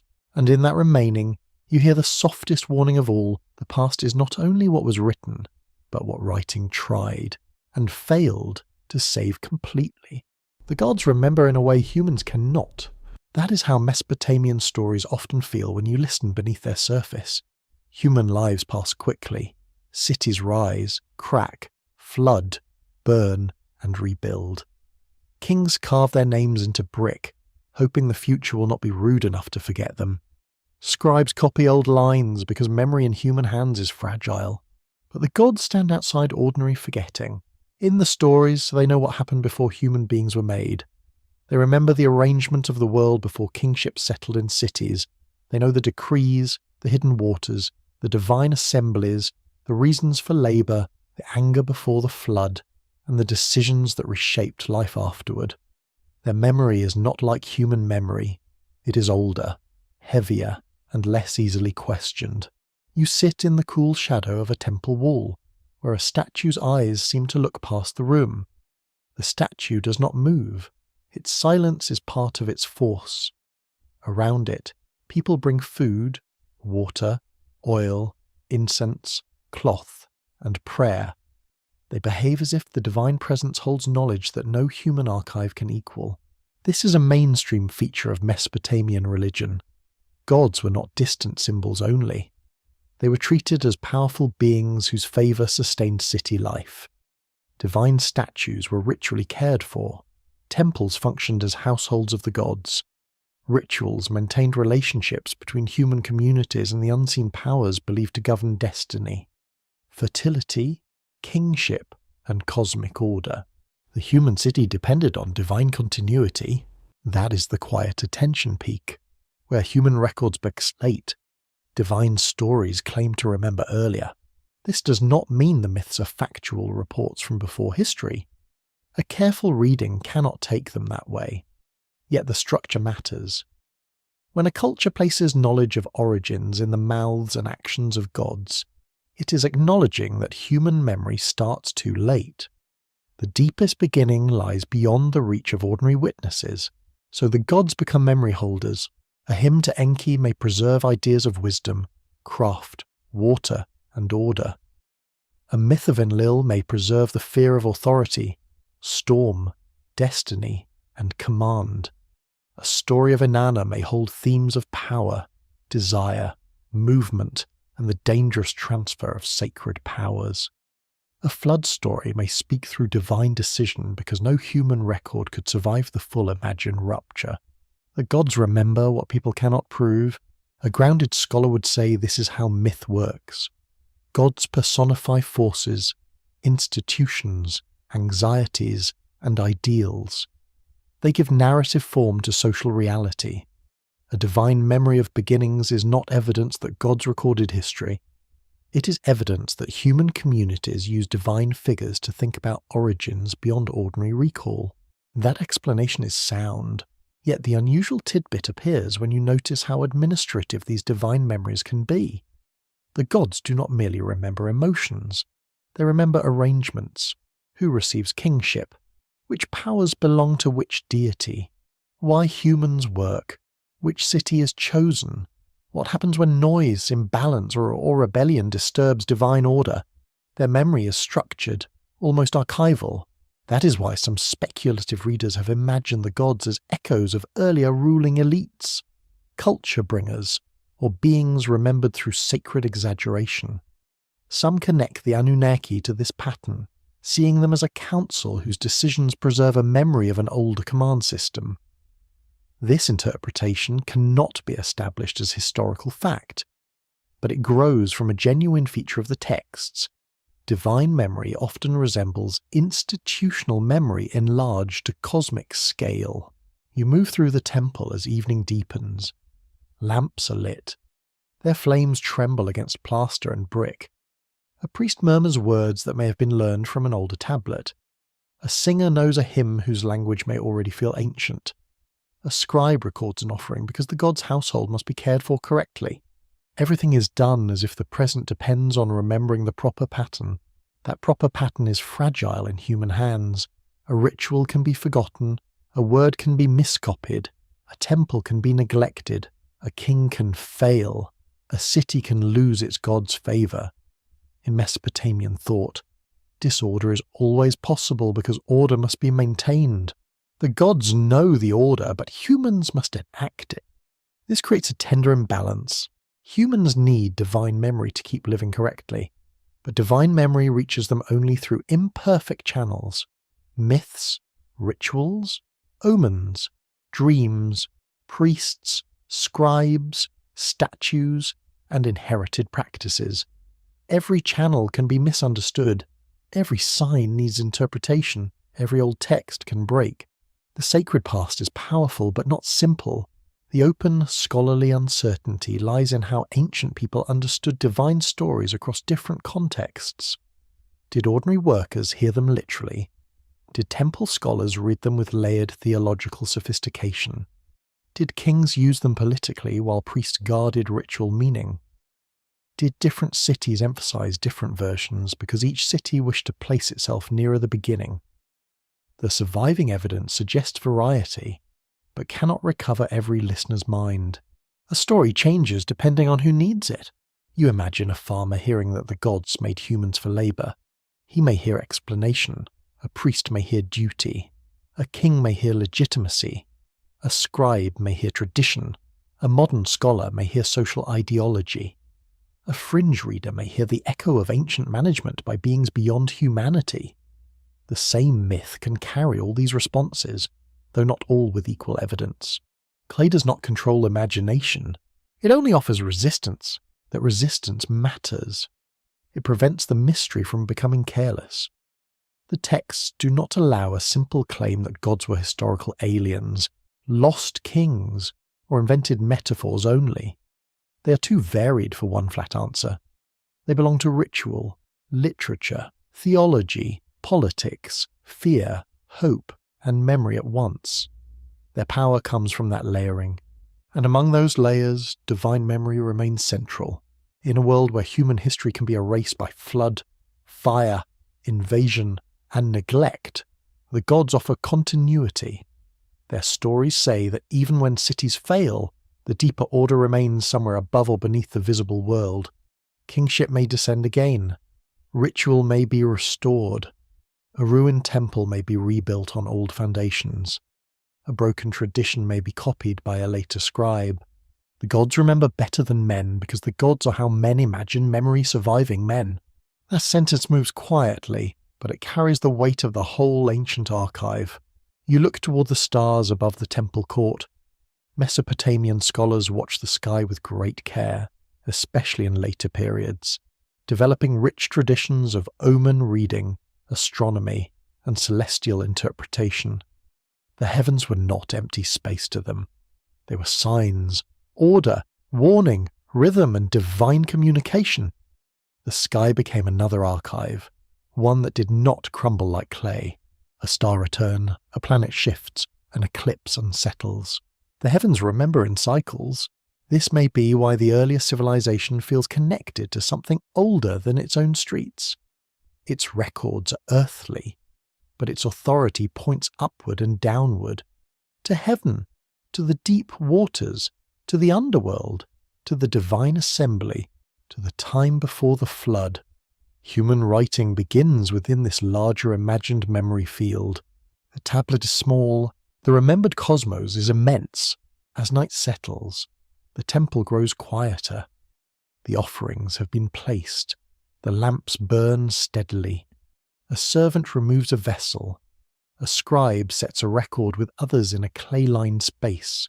Somewhere beyond the walls, families settle into sleep, trusting that the city will still be there when dawn touches the canal.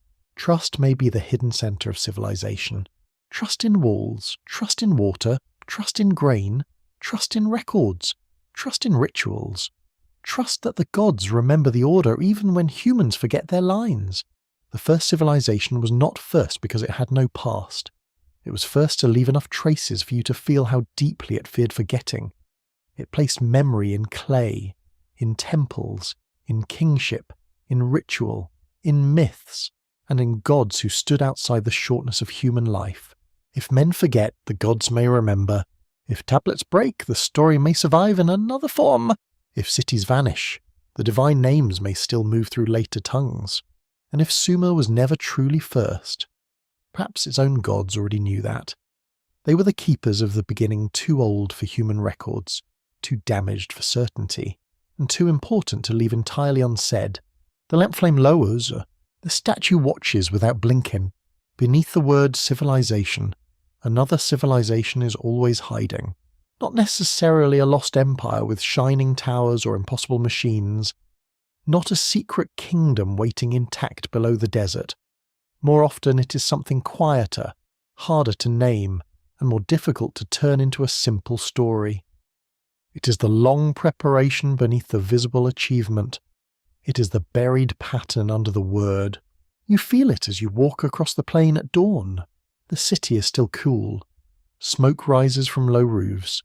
A donkey shifts near a gate. A woman pours water into a jar. A child traces marks in dust with one finger, not yet writing, only copying the movement of someone older. Somewhere, a scribe opens a clay container of tablets. Somewhere, a priest checks the offerings.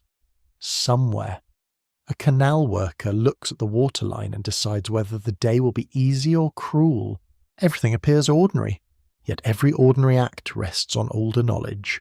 This is the hidden structure beneath Sumer. Not one secret source, but many inherited systems woven together until they become almost invisible. Farming knowledge, canal knowledge, brick-making knowledge, ritual knowledge, counting knowledge, animal management, seed selection, brewing, weaving, trade routes, stone carving, seal making, temple service, social hierarchy, oral storytelling, seasonal timing, sacred geography. The city looks like a beginning only because its foundations are too deep to see. The quiet attention peak is simple. Civilization may begin long before anyone knows how to name it. Mainstream history can trace parts of this hidden pattern. Archaeology shows that earlier communities across Mesopotamia and the wider Near East developed agriculture, settled life, craft production, ritual spaces, storage practices, and exchange networks across thousands of years. By the time Sumerian cities became fully visible, many key elements of complex life had already been tested, adapted, and inherited. Sumer did not invent the human capacity for order, it intensified it. The unusual tidbit appears in how the Sumerian texts make this inheritance sacred. They do not merely say people learned, experimented, failed, and improved. They say powers descended. They say gods decreed. They say wisdom belonged to Enki, kingship came from heaven, and sages carried knowledge from an earlier age. This sacred language does not need to be literal to be meaningful. It turns deep inheritance into story. And story is how human beings protect what they cannot fully explain. You move through the city as the sun lifts. Mud bricks glow in soft gold. Reed mats dry on a wall. A potter turns clay with steady hands. His craft contains generations of correction. Too much water, and the vessel collapses. Too little, and it cracks. Too much heat, and it fails. Each good pot is a quiet archive of mistakes, no tablet records. Nearby, a brewer watches a vat of beer mash. Beer was central in Mesopotamian food culture, daily rationing, temple offerings, and social life. It was not a luxury only, it was nourishment, payment, pleasure, and ritual substance. To make it required skill, timing, ingredients, and repeated practice. No myth is needed to make brewing interesting, yet myth could still place such human skills within a divine order. That is how Sumer works again and again. The practical becomes sacred without ceasing to be practical. A temple ration list may name beer as a measurable commodity. A hymn may place abundance under divine favour. A worker may care mostly whether his portion is enough. A ruler may boast that the gods blessed his city. These are not separate realities. They are layers of one reality, each true in its own way. The hidden civilization beneath the visible one is made of layers like this. One layer is environmental. The southern Mesopotamian plain offered rich alluvial soil, but not easy life. Rainfall was limited. Irrigation mattered. Canals required planning and maintenance. Salinity could threaten fields. Rivers shifted. Marshes fed some communities while complicating others. Human order had to negotiate constantly with water and mud. Another layer is institutional. As settlements grew, some groups gained authority to organize labor, store goods, manage offerings, and direct resources. Temples and later palaces did not simply dominate because people enjoyed being managed. They emerged because coordination solved real problems, even while creating new inequalities. Another layer is symbolic. People needed reasons for obedience, work, kingship, ritual, and sacrifice. Myths provided those reasons. They made social structures feel connected to the architecture of the cosmos. That connection could comfort, control, inspire, or frighten. No single layer explains everything. The open scholarly uncertainty is how these layers interacted in the earliest phases. Did temple authority grow primarily from ritual prestige, economic coordination, elite competition, or community need? Did irrigation require centralized management from early on? Or did centralization grow more gradually and unevenly? Did writing emerge mainly from temple administration, broader economic practices, or mixed institutional pressures? Scholars continue to refine these questions as new evidence and methods appear. The machine can be partly reconstructed, but not fully. You imagine gathering scattered pieces on a reed mat, a clay token, a broken seal, a charred grain seed, a fish bone, a bit of copper, a bead from far away, a child's practice tablet, a temple brick, a cylinder seal, and a fragment of myth. None of these alone explains Sumer. Together, they begin to hum. That hum is the sound of systems touching. Some people search for one dramatic hidden civilization beneath Sumer because the visible achievement feels too complete. But perhaps the deeper truth is more unsettling. The hidden civilization was not one place. It was the accumulated intelligence of many communities, many experiments, and many vanished generations. Its builders did not know they were building Sumer. They were solving hunger, water, storage, death, memory, and fear. Later, the scribes gave those solutions names. Gods, decrees, powers, kingship, wisdom, fate. This does not make the myths false, it makes them human. A divine gift may be the sacred memory of an invention whose inventor has disappeared. A god of wisdom may carry the shape of generations of craft knowledge. A pre-flood sage may be the mythic face of older, teaching traditions. A descending kingship may be the theological form of authority becoming institutional. One cautious reading might suggest that Sumerian myth preserves the awe of receiving civilization from an unknown depth. Not from nowhere, from unknown depth. That phrase feels right as the day warms. The city becomes louder, wheels creak, animals call. A clerk complains softly about a missing measure. A worker laughs at something near the canal. Life is not solemn all the time, even under gods. Civilization includes boredom, hunger, jokes, errors, repairs, and people pretending not to notice when an official is confused. The ancient world was mysterious, but it was also ordinary. That ordinary quality is important because it keeps the mystery from drifting too far away. The hidden pattern beneath Sumer was lived by real people. Their choices were practical before they became mythic. They learned where to dig, when to plant, how to count, whom to trust, which rituals calmed fear, and which stories made suffering bearable. The first civilization, then, may be less like a sudden invention and more like a threshold. On one side are thousands of years of unwritten experiment. On the other side are tablets, cities, kings, temples, and texts that can still be read. The threshold matters because crossing it changes memory, but it does not erase the road behind it. You stand at that threshold as evening returns. The city glows with lamplight. The canal reflects the first stars. A tablet dries beside a doorway. Under the tablet lies the table. Under the table lies the floor. Under the floor lie older floors. Under the city lie older settlements, older skills, older rituals, older seeds, older fears, and older dreams of order. Civilization is never only what rises, it is also what supports the rising. And beneath Sumer's clay voice, you can still feel that deeper support, unnamed, unfinished, half lost. Not first in the way a title is first, but first in the way roots are first. Hidden, necessary, and mostly silent.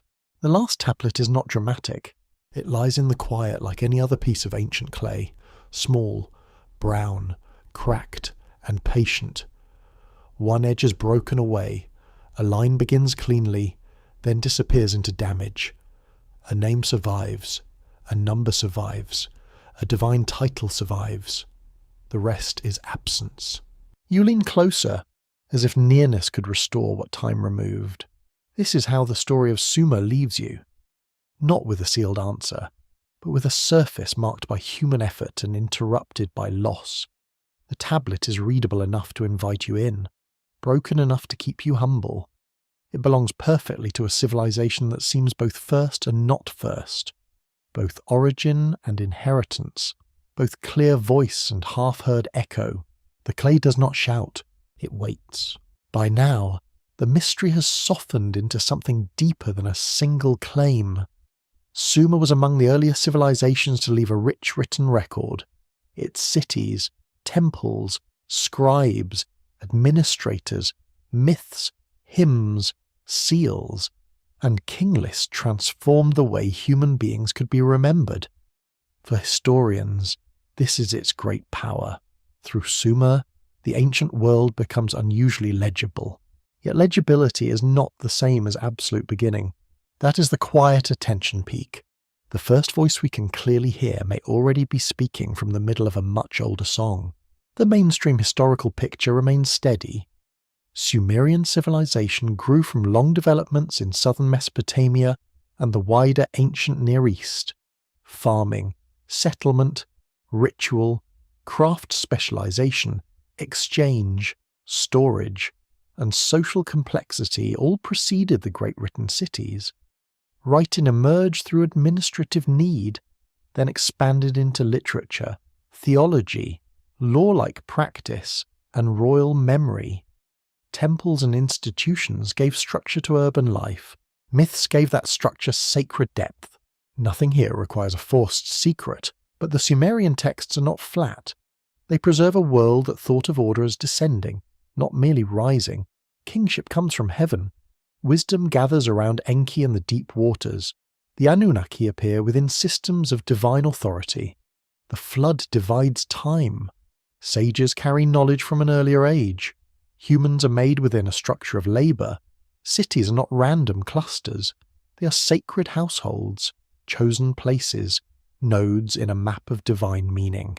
These patterns do not prove a hidden advanced civilization behind Sumer.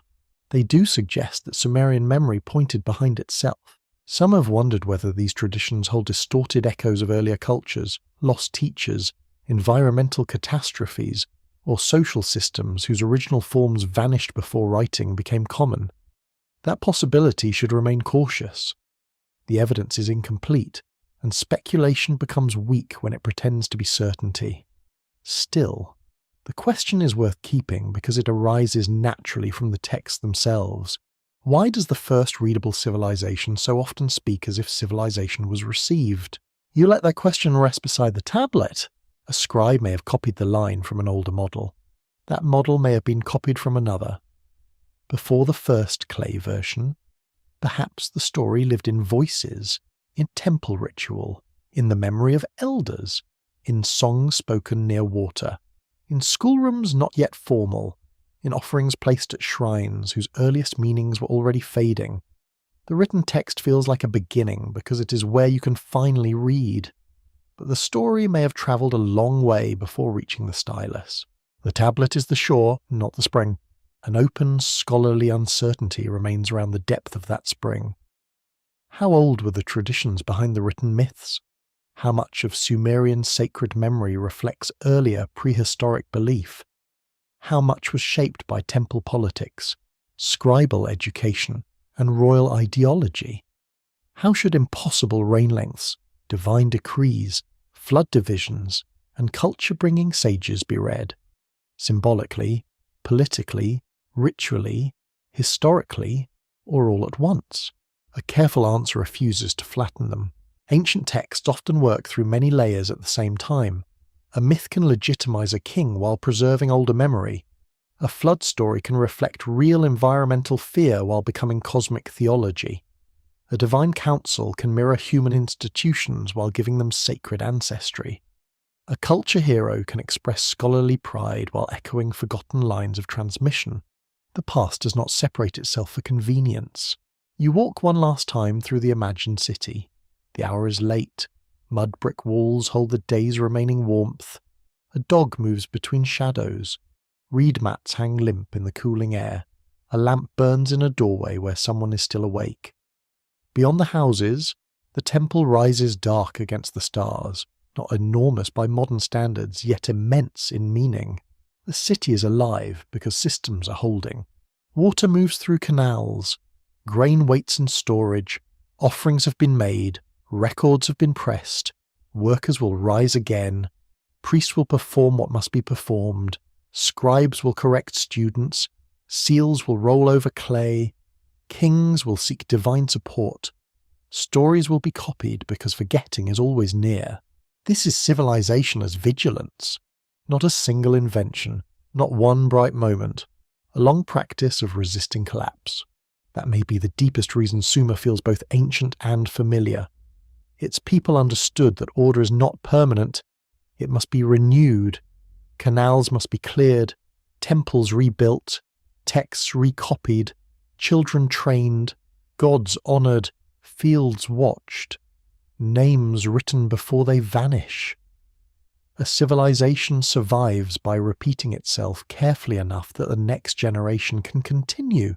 And still, repetition fails. Cities fall, languages change, gods lose worshippers, archives break, rivers move, empires arrive and leave, a sacred city becomes a mound, a king becomes a line, a worker becomes a ration entry, a myth becomes a fragment. An entire world becomes something a stranger studies under museum glass. That is not only tragic, it is also why the surviving clay feels miraculous. The unusual fringe imagination often wants the final tablet to reveal everything. A hidden map, a forbidden message, a clear statement that Sumer inherited civilization from an unknown power. But the real ancient record is subtler and more haunting. It reveals enough to show depth, then breaks before certainty. It invites wonder, then asks for restraint.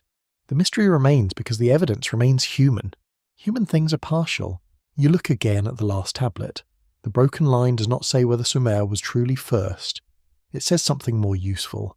It says that the first readable world was already thinking about older worlds, divine origins, lost ages, and the fragile survival of order. It says that beginnings are often constructed from remembered fragments. It says that history begins wherever evidence becomes strong enough to hold. But life began its preparations much earlier. The city outside grows quiet. The river keeps moving. Somewhere below the mound are older floors. Somewhere behind the myth are older voices. Somewhere beneath the word civilization are hands planting seed, shaping clay, cutting reeds, counting goods, watching floods, and telling stories before anyone wrote them down. So perhaps the first civilization was never truly first. Perhaps it was the first to leave its unfinished question in clay. The night settles gently over the ancient plain. The last tablet cools beside a low lamp, its broken edge holding shadow. No hand reaches for the stylus now. No voice corrects the line. The city has become still, and the river moves beyond the walls with its slow, dark patience. You do not need to solve the question tonight. It's enough to let it rest where the old scribes left it, between memory and loss, between the written sign and the silence underneath. Sumer remains there, luminous and incomplete, the first clear voice rising from a depth it did not fully explain. The mud brick walls fade into darkness. The reeds bend softly near the water. Somewhere, grain sleeps in a sealed jar. Somewhere, a temple step keeps the warmth of vanished feet. Somewhere, beneath floor after floor, older lives remain without names, supporting the city that later ages would call first. The clay does not answer everything. It only endures, and maybe that's why it feels so peaceful now. The mystery no longer needs to be sharp. It can become part of the quiet. A river moving through darkness, a star reflected in shallow water, a line of cuneiform half broken and still beautiful. You can leave the tablet where it lies. You can let the museum lights dim, the excavation dust settle, the old gods return to their deep silence. The question remains unread, but not abandoned. It waits in clay, in soil, in stories, in the soft space before sleep. Perhaps the beginning was only the first surviving page. Perhaps something older breathed beneath it. And perhaps, for tonight, that's enough. The river continues. The clay cools. The unread line stays open. End of script. Good night.